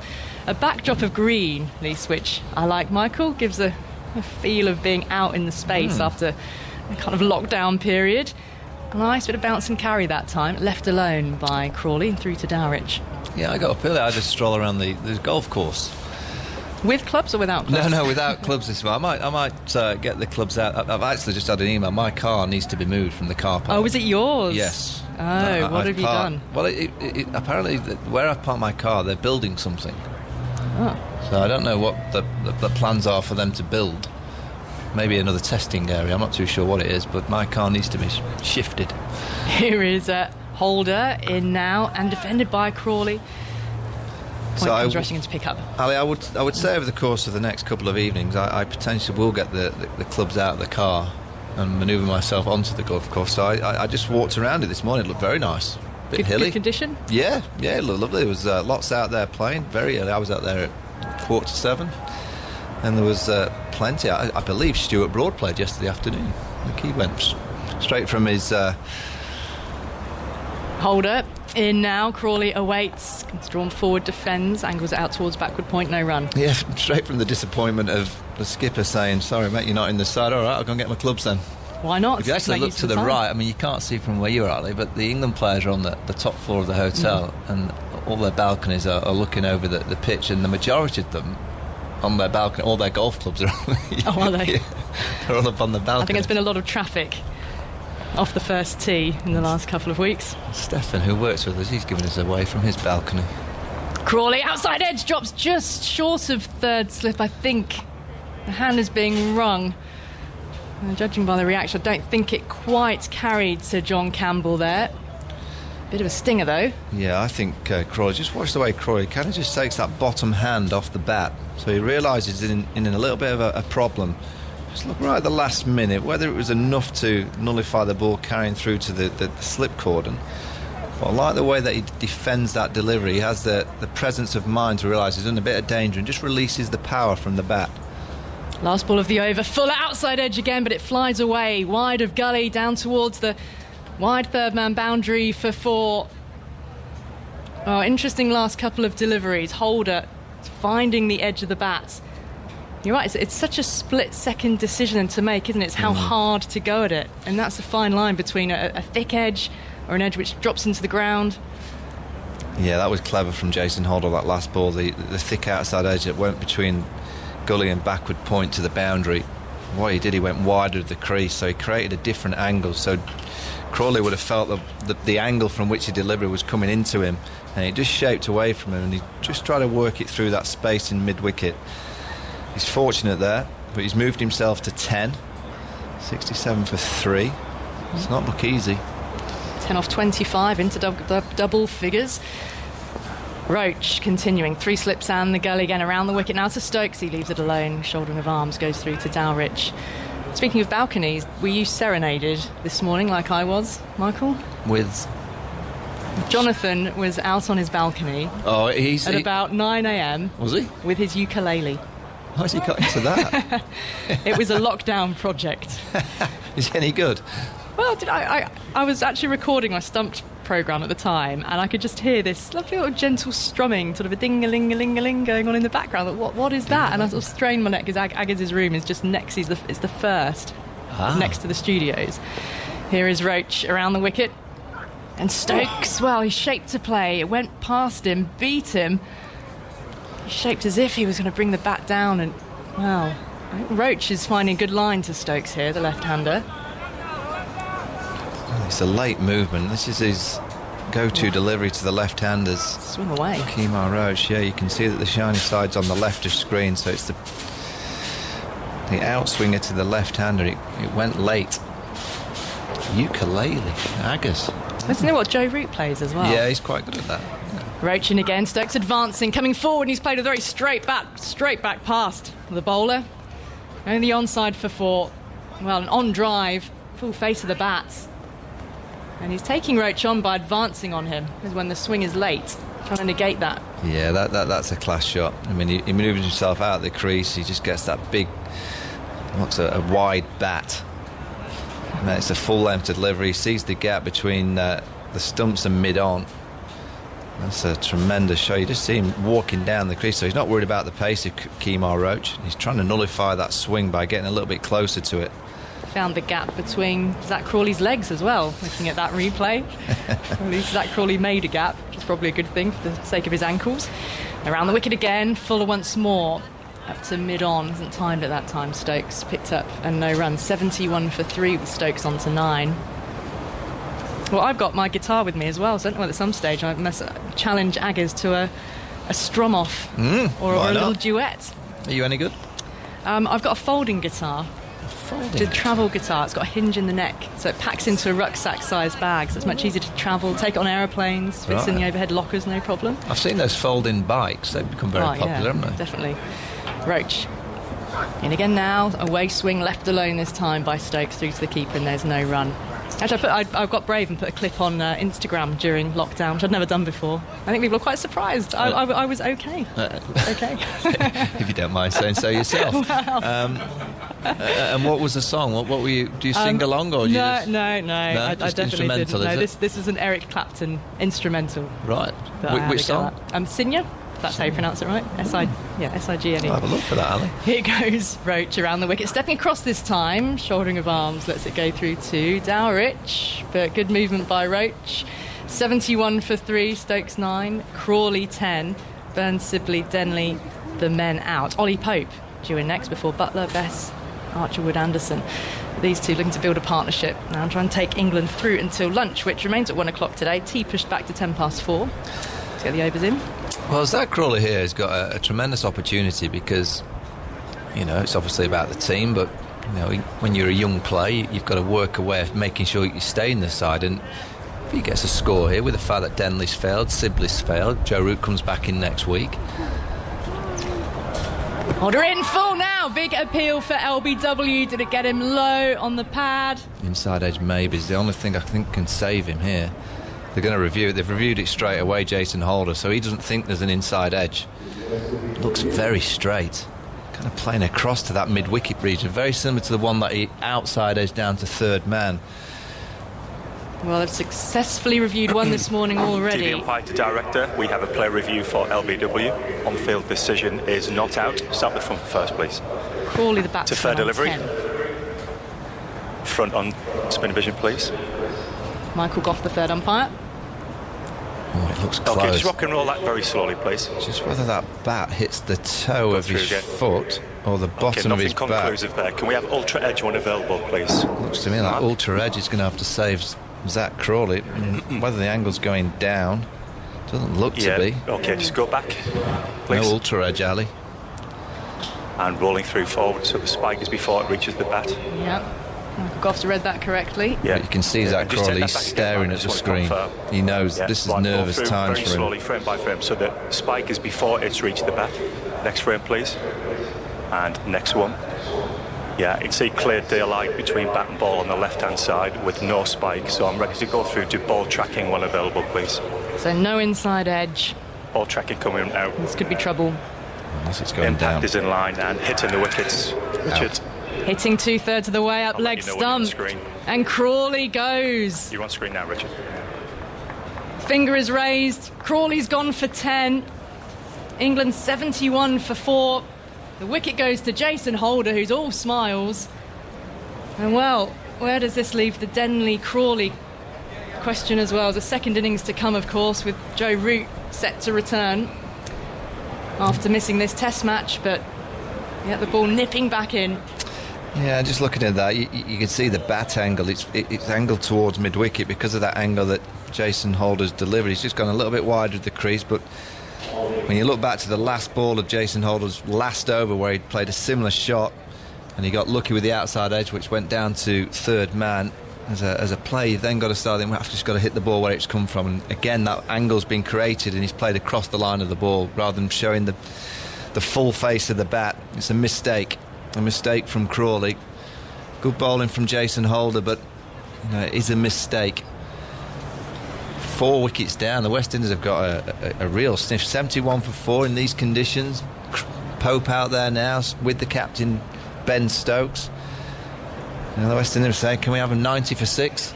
Well, this is why Jason Holder he didn't mind at all losing the toss and being asked to bowl.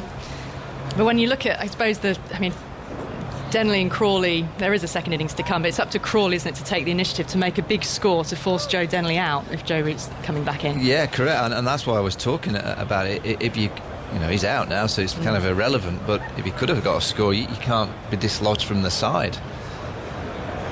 There's young players trying to make the way, and you get opportunities, and you have to just take those chances to make sure that you're not that player that in a few days' time the England captain comes back, Joe Root knocks on your door and says, I'm sorry, you're missing out here at Old Trafford.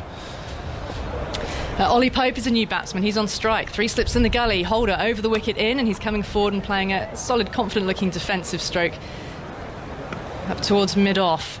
This looks like Ian Bell, doesn't it? Yeah, not wrong actually. If he can bat like Ian Bell, he'll not bat like Ollie Pope does. But being made to play though, first ball by Jason Holder. It's a wicket with the very first ball of the over to dismiss Crawley. So 71 for 4. And for all the, a lot of people looking at the bowling lineups of West Indies, England both have firepower. People presuming perhaps that England would be stronger in the batting department. As Holder's in again, quick single into the offside, and Pope is off the mark. Just to settle himself, get down the other end. That's the best place to be and get your eye and see what the ball's doing. We're out in the middle and adjust to the light. But this has been, COVID has been a reset time, hasn't it? Never have we watched Test cricket where batsmen have had so little preparation. It's unprecedented to come into a Test match having had such a long break. Equally, West Indies could come out and they could be 4 down for very few as well. But yeah, it is what it is. The bowlers haven't had a great deal of time either. So Stokes facing up to Holder, letting it go outside the off stump, a little shape away to the keeper. The hardest thing for the batters to kind of get used to is the period of time that you require to bat to get a big score. Because primarily a lot of your practices are generally an hour long. You might bat for an hour, you might bat for 30 minutes, 40 minutes, whereas mentally you're asking the batsman to concentrate potentially for 6 hours to get 100. That's the hardest thing, to get back into the groove of batting for a long period of time. Holder in to Stokes, takes a stride forward, lets it go through to the keeper again. And also the tempo, Ali, of the way that you practice. In the nets there's a ball coming at you every, I don't know how many seconds, but in a match situation, Ben Stokes now would have faced another delivery in the nets. Or if he's got the coach throwing with the dog's throw, he's probably had 3 deliveries by now. So it's getting used to the tempo of the slow nature of what being out in the middle is. Now he's had a 30-40 second wait to face the next delivery. So it's just getting back into the tempo of the actual match. Taking stance outside the leg stump, he steps across then, angles it away towards gully, into the ground and half stop, and there's no run. And I'm no cricketer. I found during lockdown the ability to concentrate sort of left me. At some point it became hard, just this sort of strange elongated period of doing very little. So for players, more challenging again. Ageas is about to come in, Michael, but we're going to get a word from Andy Zaltzman first. So England 72 for 4, having lost that Crawley. Andy. We talked a lot about the economy of Roach and Gabriel in this innings. So far, Roach now 13 runs from 11 overs. Holder 9 from 9. Roach 13 from 11. In all, England only had 24 scoring shots in the first 30 overs, and in all the tests they've played since 2014, that is the joint second fewest scoring strokes in that phase of the innings, the first 30 overs. So it's been tough going for England and disciplined bowling by West Indies. Thanks, Andy. 72 for 4. Hello, everyone. In goes Roach and bowls, and that's flicked away by Pope. He's a lovely player, this fellow. He's flicking his way out towards mid-on. Good piece of fielding there at mid-on, so hence the shouts and the applause and so on. Shannon Gabriel, who's pretty stiff, I'd imagine, after that spell that he's bowled, managing to get down there and prevent Pope getting any more than just the 1 run, but just testing the big fella's hamstrings there a bit. Oh dear. And that's when it shows, when you haven't played cricket for a while and you've bowled as your overs, he's bowled his heart out. He's taken 3 wickets, of course, but it is pretty chilly out there. I've just been sitting outside, it's cold, and so I think our old friend from Trinidad might just be seizing up a bit if he's not careful. It's pretty chilly and the lights are on and so on. In goes a Roach again. Shoulders rocking, runs away from us, and that's played by Stokes carefully. What is the protocol for players in like massages and stuff? Is that, I don't know. Is that allowed? Well, yeah, because England's masseuse is here, isn't he? Are they allowed as many as they wish? I mean, Shannon, could he have a good 30 minutes at lunch? I suppose he probably could. And have another one at tea? I'm not sure he'll be queuing up for an ice bath. I think that's all allowed, isn't it? In goes Roach, bowls from round the wicket, one that bounces twice through to the keeper, and it wasn't a slower ball, it just didn't get up at all. Is that Jack Leach just walking around the boundary edge there with his tracksuit on? He's just come out of his hotel room. I think so. He bowled quite a few overs this morning. Ollie Stone I saw bowling quite a lot this morning. Sam Curran, I saw him having a little trundle. Interesting item on his head. We weren't quite sure what that was. It was some sort of scarf he had on. White, wasn't it? Some sort of modern trend, maybe. And goes Roach round the wicket again. Bowls Stokes right across to the offside and therefore turns it to leg.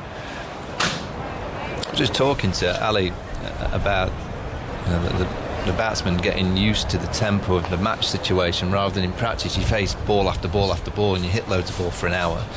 Whereas now you're asking a player to, like Ben Stokes now, he's just stood there just waiting for the next delivery. Yeah. You know, you're saying, can you bat for 6 hours? When for the last probably 5 weeks he's been practicing with the bat in hand for 40 minutes, an hour's time. Roach again bowls is down the pitch at him, not charging him but just walking a pace up the pitch to try and blunt his length. I don't think Roach liked that very much. He stared at him. Whereas the tempo of bowling, it is what it is when a bowler bowls and then in the nets he'll walk all the way back and bowl when he's ready again. It's probably a lot easier as a bowler to get back into match tempo. Yes, I'd agree with that. Because you just bowl your overs in the nets, don't you? You walk back and you bowl as if you were bowling in a game. And there'll be another bowler as a batsman you face so many more balls in practice. There's Roach, and again Stokes is down the pitch, and this time Roach flung that very wide.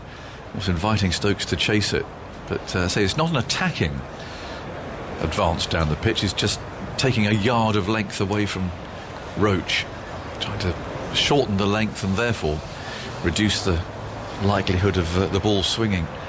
73 for 4, 35 overs have been bowled, so the run rate only 2 and over. I like that last ball from Kemar Roach because that was what you talk about batting in partnerships, but that was bowling in partnership. He wanted to make sure that Ollie Pope was on strike for this over, so he just thought, well, all right, this last ball, just throw it out wide. Ben Stokes is not getting a single. Let's have the captain Jason Holder bowling to Ollie Pope. 2 slips, 2 gullies, a point and mid-off, 3 on the leg side. The towering figure of Holder comes in and bowls outside the off stump. Pope could watch that move away a little off the seam and into Durrich's gloves about 15 yards behind maybe the wicketkeeper. It's a funny pitch in that not every delivery is behaving the same way, certainly in terms of carry to the keeper. I've seen 1 or 2 keep very low. So we're going to see some naughty deliveries over the next 2 or 3 days, particularly if the sun comes out and it bakes the surface. It's very dry. Is exactly the same as Ian Bell. Holder moves in, bowls and Pope shuffles forward, plays down to mid-on. Yeah, certainly in. I'd say he's a mini Bell, but as well. Exactly the same size. Yeah. He played some very modern shots that Ian Bell might have enjoyed watching when he played that brilliant innings in South Africa. Sorts of lovely, cunning ramps and so on. Really a brilliant innings there. Very modern test match innings, full of one-day influence as well. Holder on his way, bowls to him. And again he defends, waiting for that, pushing back up the pitch. Yeah, of all the young players that we're getting to see now, and we've probably seen over the last few years, Ollie Pope looks to me like the one that could get to that level of high class for a long period of time. He just looks like he's got so much time, and obviously he's got the skill levels that we saw in South Africa. Still got to do it though, but he just looks like he's got the game to survive a long period of time. Holder bowls wide of the off stump. Pope holds the pose as he allows that to go through.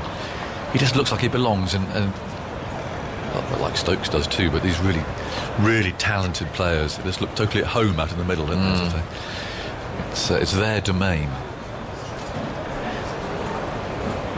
Just seen Sam Curran on the screen with that white bandana, I think it was, that he was wearing this morning. He's on the balcony now with his England cap on. Right. Surgical gloves ready to go. That's what they have to wear. Holder bowls, and there's a lovely shot from Pope. He's picked him off there. Holder trying to bowl to make him play.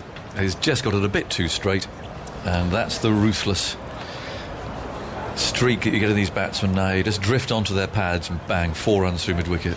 Well, it's a similar angle that Jason Holder created to Zach Crawley, but just watch the way that Ollie Pope just lets the ball get to him. So he plays it later, so he allows the angle to be created, and it gets to him, and then he plays it through mid-wicket.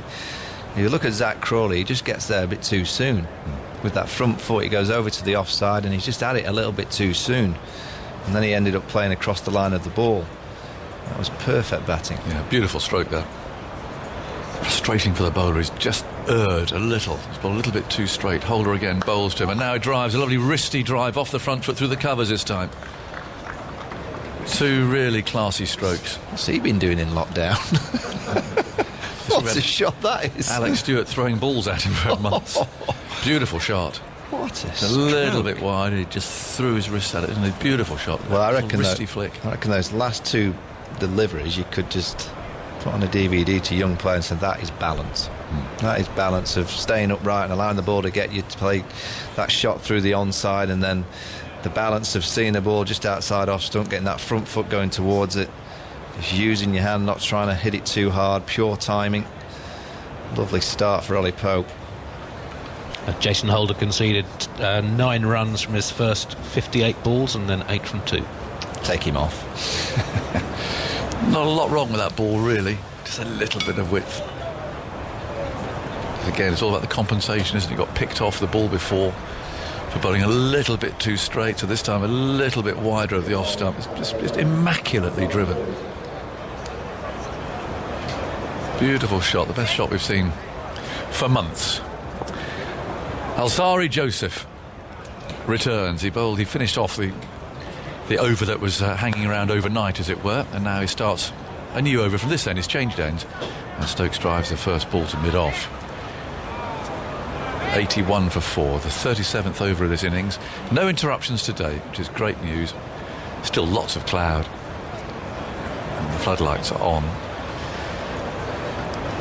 So we can go through to 7 o'clock this evening. We could actually, if they do lose some time, we can add half an hour on to that, but it's looking good at the moment. The cloud higher as Joseph bowls, and again it's punched back at him to no run.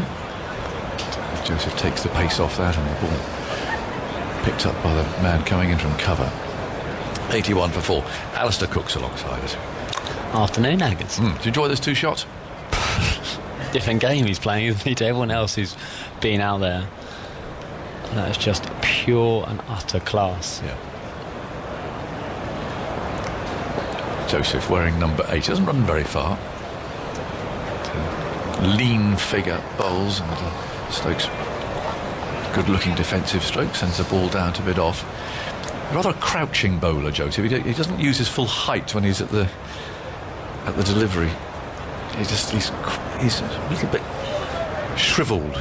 He's not a tall man, but he's 6'2" or 3", I'd think. He doesn't seem to use all of his height. Important spell for him, actually. He didn't quite get it right yesterday, and the other 3 have been brilliant. And he goes past the umpire, and he bowls on off stump. Stokes aims to drive. He's got it perhaps not quite where he was aiming it. It's gone for 4, which sounds a bit ridiculous. I thought he was aiming just to pass mid-off the right hand there, and in fact he's hit it straight back past the bowler. He's sharing a laugh there with Ollie Pope, and I thought he was aiming more offside than that, but such are the bats these days. I think he was, and he just straightened up at the last minute there with a follow through to say, I was hitting it there, really. He was. That's a straight drive. He's just absolutely nailed a straight drive, sent Ollie Pope diving back in, thinking if Joseph got a little hand on it, could be run out. I thought it was an unbelievable shot.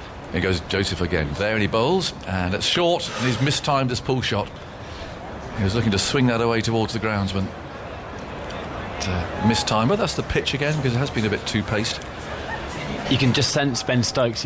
He spoke about how much respect he has for Kemar Roach before the game, saying how much the angle around the wicket, he doesn't quite know where to score it from, but he's seen as soon as Joseph come on, he's jumped all over and looking to score at every opportunity.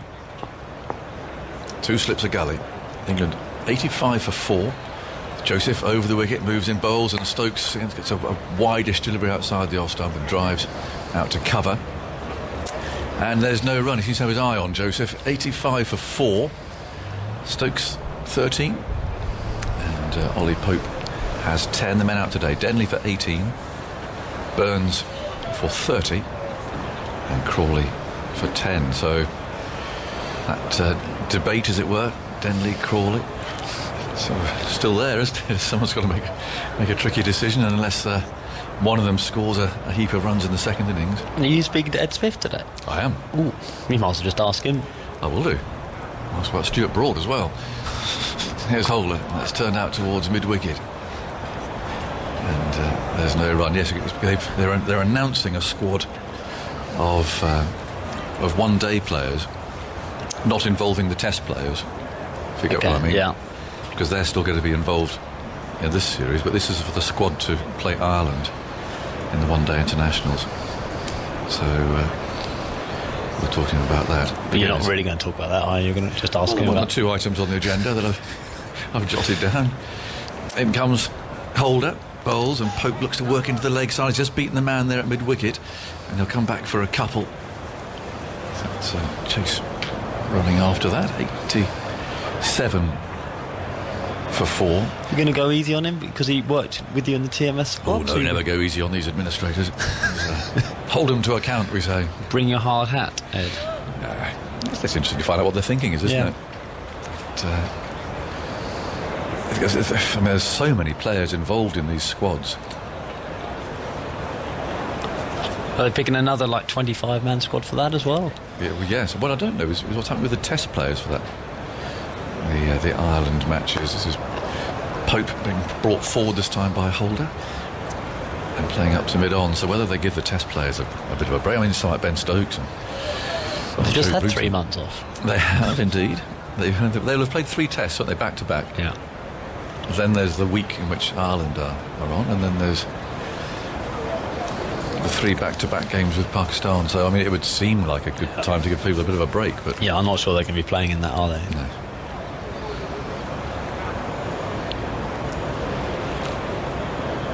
Now, a slip comes out and he's gone to cover. Holder once more bowls. Oh, he's edged it and caught behind. And that's, I have to say, rather a tame dismissal from Pope. He looks so assured. And he's just felt at one there outside the off stump that probably has moved away a little bit. A feathered edge, and Holder was up straight away, and Pope walked off. 87 for 5. You could see in Ollie Pope's reaction that's just a fairly soft dismissal, really. I mean, there's a good ball, it is shape. I was just about to say how much Ollie Pope walking out to crease has just changed the dynamic of the game. West Indies just put an extra cover in, and Jason Holder, as is his way, has picked up a really crucial wicket. Ollie Pope would be a little bit disappointed there because it was a good ball, but I think it was just trying to fiddle it away. So almost a bit of a one-day shot, trying to run it down to third man, and got a very fine edge to the keeper. But yeah, disappointing. He looked so good. He looked so good. Those 2 shots, you kind of thought, well, actually, we can just sit and watch him for a couple of hours. Yeah, sort of dismissal again, where I don't think you can be too critical at the moment because it's a batsman finding his way. Yeah. In tough conditions of swinging ball, floodlights. Yeah. Cookie, a few words from you or Andy, because I'm going to give Simon a little bit of time to plug his equipment in. It's a bit hit and miss in here sometimes. So anyway, 87 for 5, and here's Andy.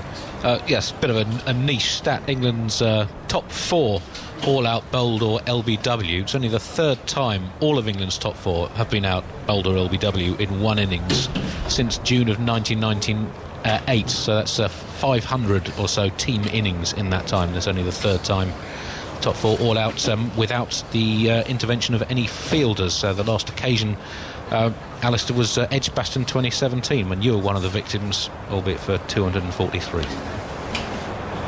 That was a good day, actually. I lost track of what you're talking about there, Andy. Really, most people do. Dear, oh dear. Josh Butler's out there. 87 for 5. Really good morning for West Indies. Excellent. And it's Holder to bowl to Butler. 3 slips in the gully in. How many did Pope make, Andy? I haven't written that down yet. 12. 12, thank you.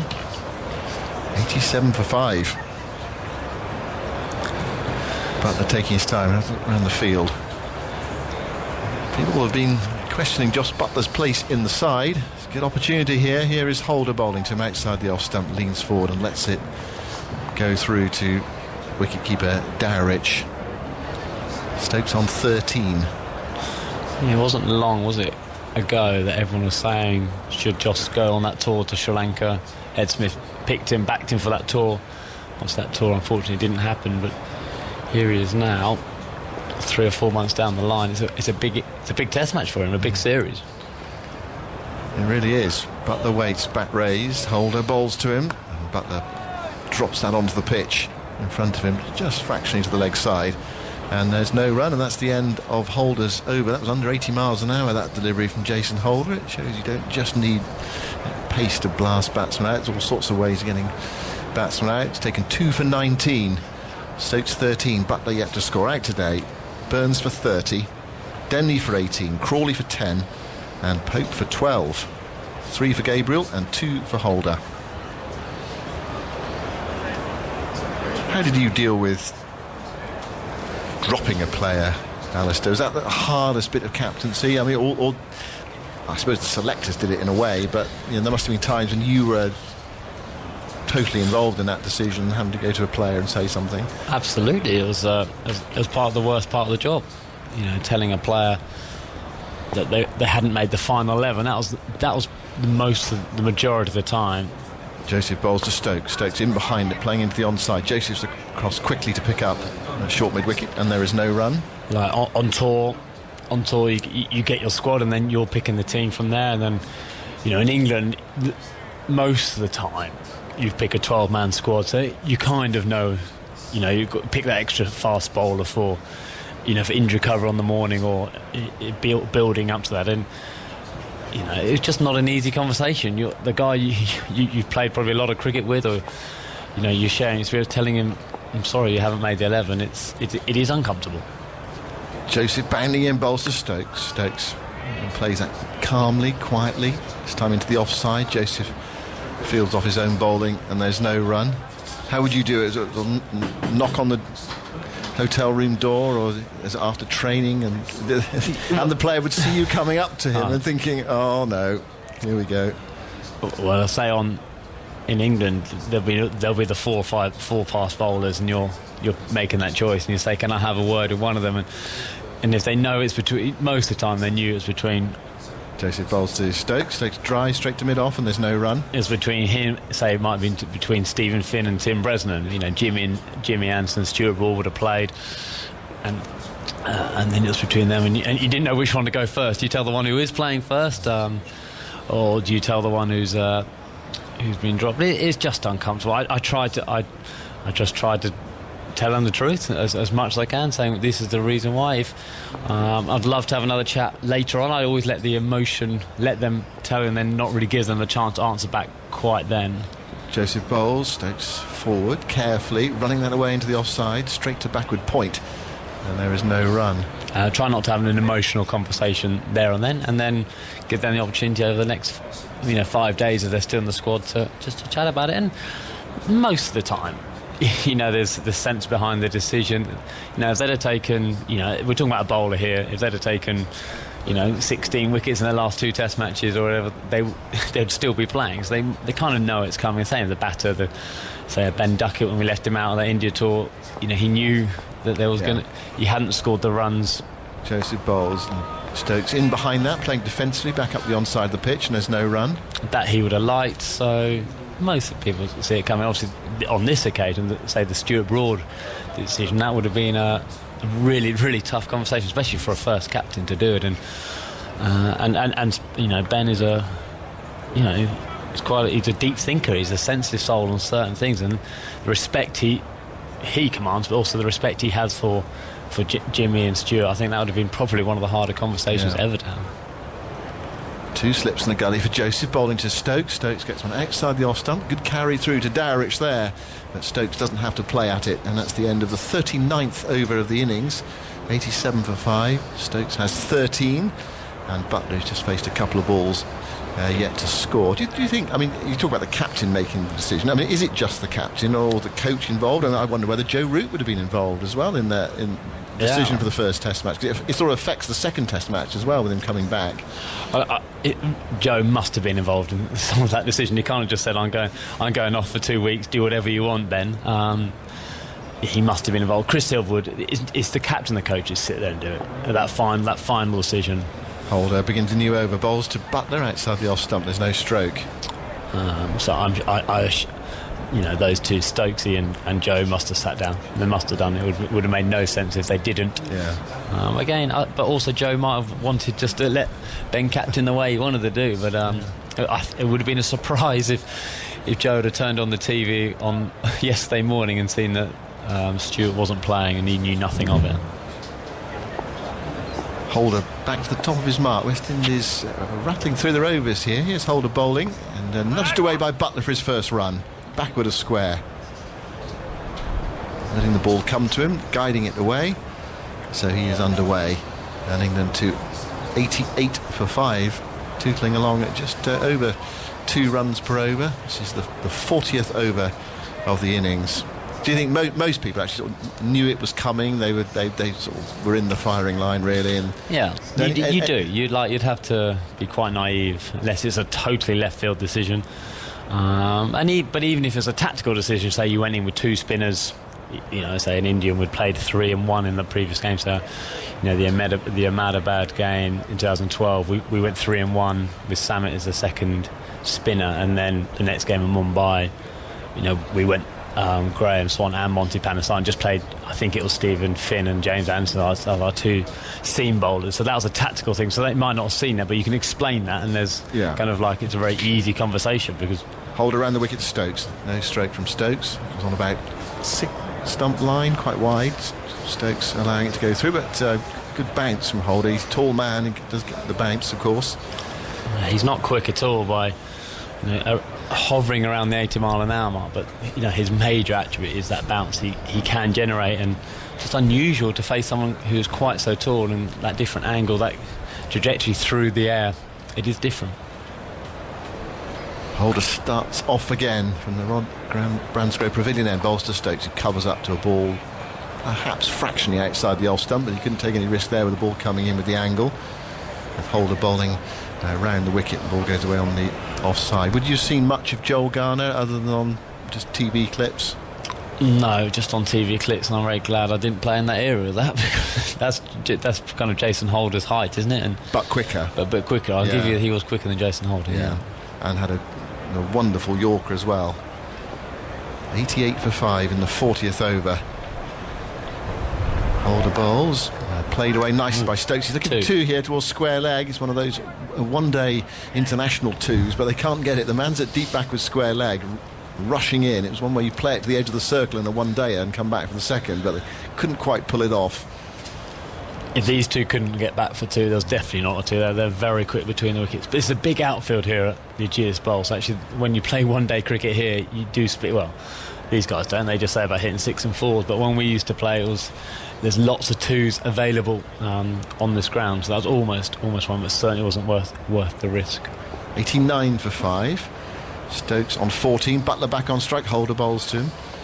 Butler is half forward there, guiding that way into the offside, backward a square, down into the gully. And there's no run. That's the end of Holder's over. 12 overs, 2 for 21.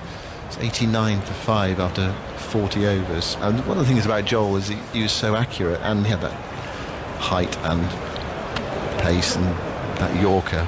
Every now and again really roused himself. I remember him doing it in a knockout semi-final down at Taunton, where Somerset with their star-studded batting lineup only made about 170, and then they reduced Kent to rubble in the reply. They were 20 for 5. He really 150 too many. Yeah, I think they got a few more. I might have got about 860 or 80 in that match. But he really ran in that day with purpose. It looked terrifying watching on television. Joseph goes in, bowls, and Stokes plays defensively into the offside towards a point, and there's no run. I know we've talked about this in the past about the paces of those West Indies fast bowlers. I mean, I think the point is, of course, they were quick, but also they were top class bowlers as well. That's it. Marshall and Garner, Roberts and Holding. High class bowlers, as well as being quick. They were high class bowlers. I have absolutely no doubt. I've had this conversation with Graham Gooch all the time about the pace of everything, but there was one thing that's certain: in that era, they were extremely skillful as well. Short to Stokes, who helps it on its way down towards fine leg. It's in the air. Is he going to be caught? He's dropped. Difficult chance on the run, and it's gone down. It's Kemar Roach down there in the distance. Stokes getting into a tangle from a short ball, hit it up, and Roach rushing round, got two hands to it, quite low. It would have been a fine catch if he'd taken it, and Stokes gets away with it. They came back for two there. Stokes goes to 16. He was on the leap there, and he came out of his hands. He did well to get there. Yeah. I mean, he did get there in the end, and actually the ball were in his two hands. It's just whatever reason popped out. Remember that we talked about the slight unevenness of this pitch. That did fly through from Joseph. 91 for 5. Joseph tries again, bowls to Stokes, who lets that hit him. I don't think it bounced quite as much as he was expecting. Hit him in the back. Difficult to tell from here. I don't imagine Stokes will rub anything, will he? I don't know. And it was the thigh pad. It looked to me like sort of on the back. No, that was the. I reckon that's hit him on his arm. Arm, do you? He's not going to flinch, though, is he? He got two leg buys for that. It did not hit him on the leg. Anywhere on the body is leg buys in cricket. I say anywhere apart from the glove, of course. 93 for 5. Stokes to 16. This is a good battle here. Joseph running in. Bowls to Stokes, and Stokes gets one that bounces a bit from just short of a length. He takes one hand off it and plays it competently enough in the end. Back down the pitch. There are two men out. There's the orthodox fine leg, and there is a deep forward square leg. There's not a deep backward square leg, deep forward square leg for Ben Stokes. Well, this is, in a way, the most fascinating over of the match so far, with Joseph having Stokes drop and hitting him as well. 93 for 5. Stokes on 16. Joseph goes in, past the umpire now. Bowls to Stokes. Stokes plays that calmly enough. Defensively, the ball that was short of a length into the offside towards point, and there's no run. It's a really interesting little tactical thing here for Holder, because Joseph, when he's tried to bowl Fuller so far in this game, he hasn't got it right. He's mixed his line and length of it, and he's been the easiest to score. But in this over, he's kind of just gone back to bashing the pitch. And we go back to the West Indies on slightly those uneven wickets they played in that last series. He did that and was very hard to face. The guy said he was quick, and I think he's trying to swing and do the right thing, but actually naturally he looks Joseph bowls to Stokes, who swats him before. Through forward square leg. The man's come in from the boundary up towards mid-wicket, and Stokes crashed that away. Well, that was a really interesting over, that. Great contest between these two.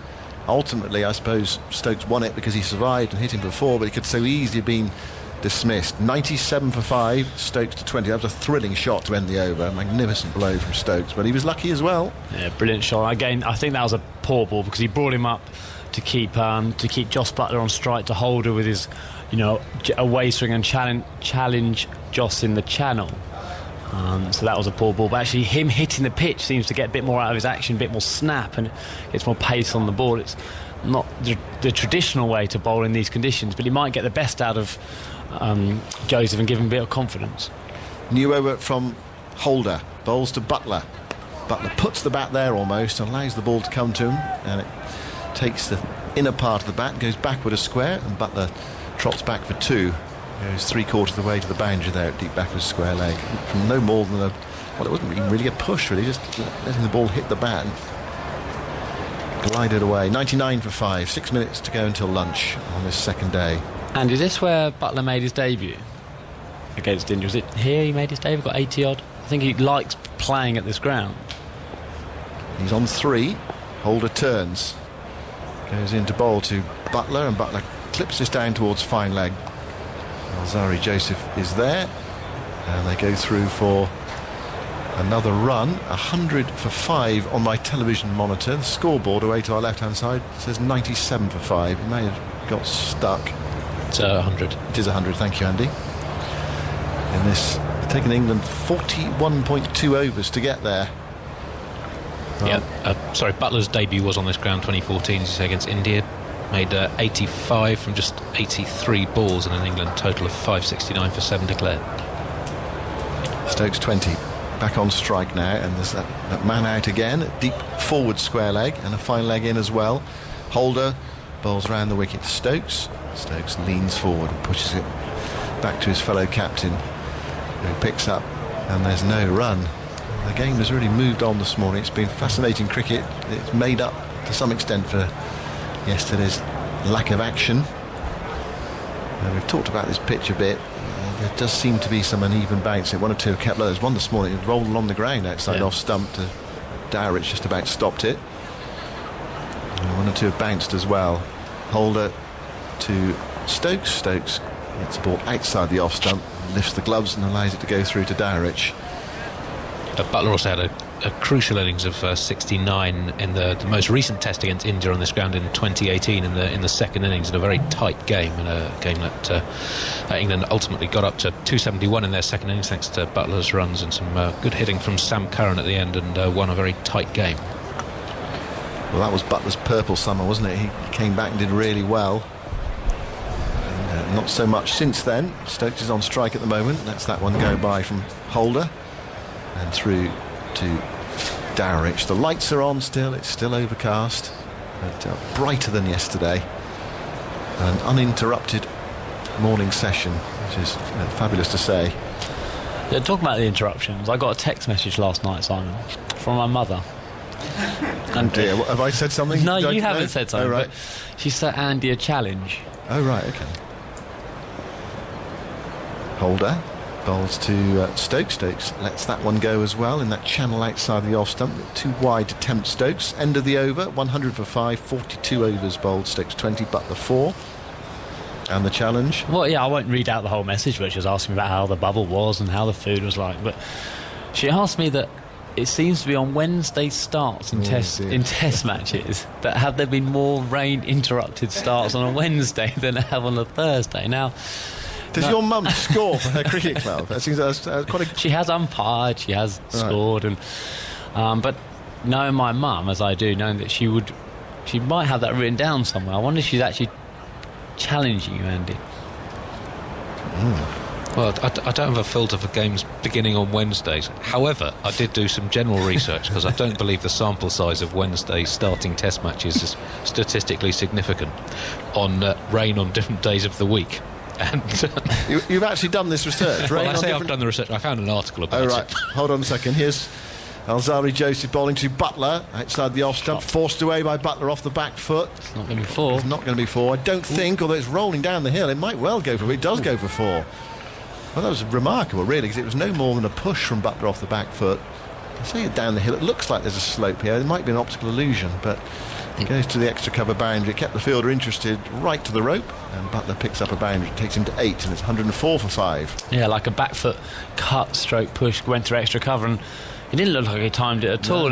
But Ben Stokes never moved. Ben Stokes at the non-strikers end said that was 4 straight away, and then suddenly realised it might not be, and got sprinting. That's a lovely shot by Jos Butler. I wonder if Joseph is going to test him out with a short ball. There's not a man back for Butler.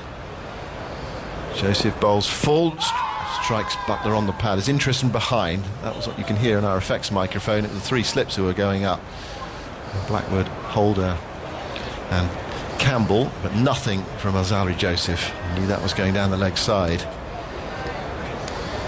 So, according to research at Manchester University, good place to do research into rainfall, of course, Wednesdays are amongst the driest days of a week. Until a test match starts. Joseph to Butler. Butler drives, checks the shot, goes straight to shortish extra cover, and there's no run. Over the last 110 years, and admittedly this research is back in 2009 and the world has changed a lot since then, Tuesdays were the wettest days of the week, followed closely by Sundays. Well, Wednesdays, Thursdays and Fridays generally drier.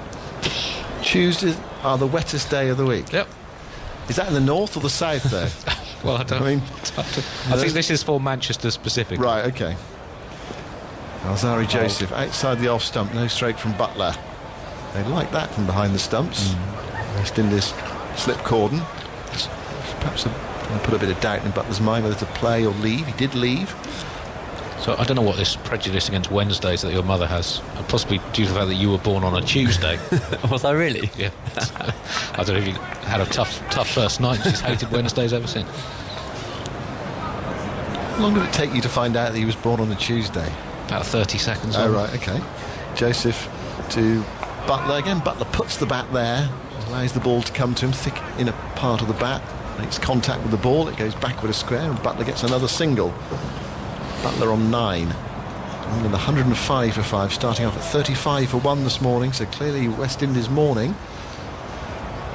Just don't quite know how this game is going to pan out in terms of whether conditions of batting will improve or whether the pitch will always have something there for the bowlers, up and down as well. England feel it will spin, but at the moment 105 on the board for only 5 wickets. Whether we'll get to much spin or whether spin comes into play in terms of the length of the game. And the man back for Stokes in front of square on the leg side. Joseph bowls, and it's clipped along the ground by Stokes towards deep mid wicket, and Stokes walks through for a single to take the score to 106 for 5 after 43 overs. Let's look at my watch. I think that is lunch on the second day of this Raise the Bat Test series. I think it's fair to say the 2 hours action we've seen today has been better than the 17.4 overs that we saw yesterday. Very frustrating day yesterday. Today we have seen 4 wickets, 71 runs in the 25.2 overs. I've got to laugh. Poor Joseph there's bowled his last ball before lunch. He's got to walk all the way down this end to pick up his sweater and his cap, and then walk all the way back to go and grab his lunch. It's another 120 metres he's got to go. Yeah, that's part of the regulations in this test match. You cannot give your sweater or cap to the umpire. You have to leave them outside the boundary edge. And so he's just putting his sweater on now. Has to walk all the way from one side of the ground, the hotel side, all the way to the Rod Bransgrove Pavilion side. So he'll be last in the queue for lunch. I hope there's some left for him. And that's been a fascinating morning session with 3 overall for Gabriel, 2 for Holder. Let me run through the card of the morning. First to go was Denley, and got to 48 for 2, or 48 for 1, and Denley was bowled by Gabriel, one of those spectacular dismissals. His off stump knocked out of the ground, Denley out for 18. Then Burns given not out on 30. West Indies reviewed it.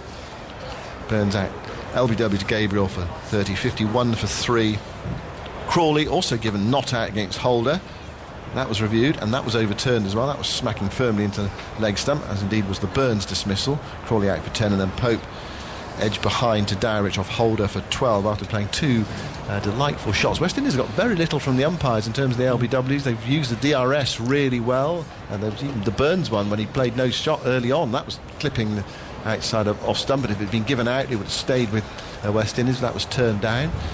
So all the decisions have been turned down so far, but West Indies have done it well with DRS. They have, but actually that's DRS absolutely used perfectly, because all those decisions, you can see why the umpires gave them not out. You thought with the angle of Gabriel that maybe it was going down the leg side. You thought Crawley, the 2 noises could have been an inside edge. So I don't think it was bad umpiring, just it was such fine margins. But I thought West Indies have been very calm using the DRS.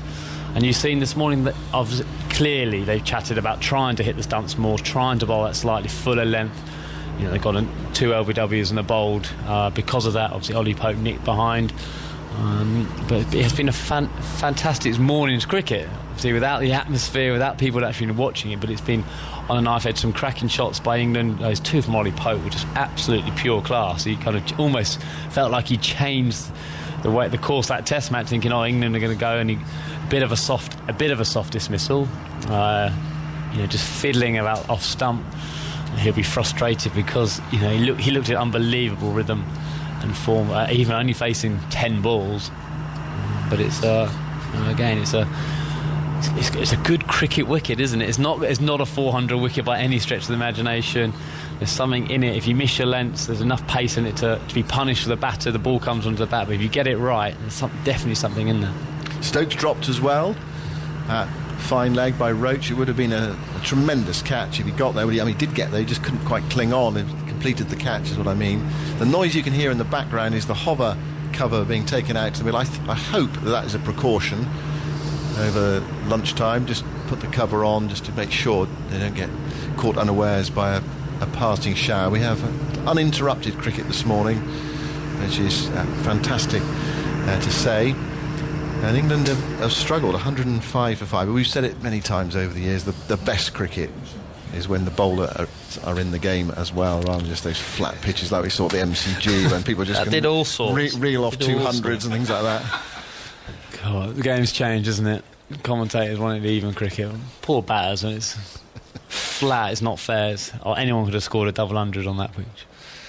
Well, no, you were the only person to do so in the match, so fair, I take my hat off to you. Jonathan's coming in for the lunchtime entertainment. Just one more final thing, Alistair. I mean, how have England batted this morning? West Indies, you think, have bowled better today. What about England's batting? I mean, it's hard to talk about collectively. I suppose you have to look at it individually in a way. Yeah, I think a couple of the guys will be frustrated that they got the starts. Burns got a 30. Denley got his 18, doing the hard work without cashing in, but shows there's a ball in there for the bowler if they get it right. I think they'll be a little bit frustrated if they lost 2 or 3 wickets. Say 2 wickets, they'd have been happy. That it is not easy. It is certainly not easy these conditions. That toss. Ben Stokes thinking maybe we should have bowled first to utilise the cloud and the floodlights, and if the sun does come out tomorrow, but. Such a lot of cricket to be played that you can only ever judge the decision at the end of the game. So, he will be ultra determined to. If England get up to 250, 260, I think that'll be a really good scrapping effort on this wicket. Big moment, wasn't that? It would have been a great catch, a very good catch to the fast bowler down there. But anyway, Stokes survived. Thanks, Cookie. You're going for some lunch? I think I'm going to do a bit of TV pre-lunch. I think. Dear, all these TV Save lovies me around some here lunch, these days. I will do. 106 for 5 then at lunch. So that session was worth 71 runs for England. 4 wickets though for the West Indies. They'll be back on again in about half an hour from now.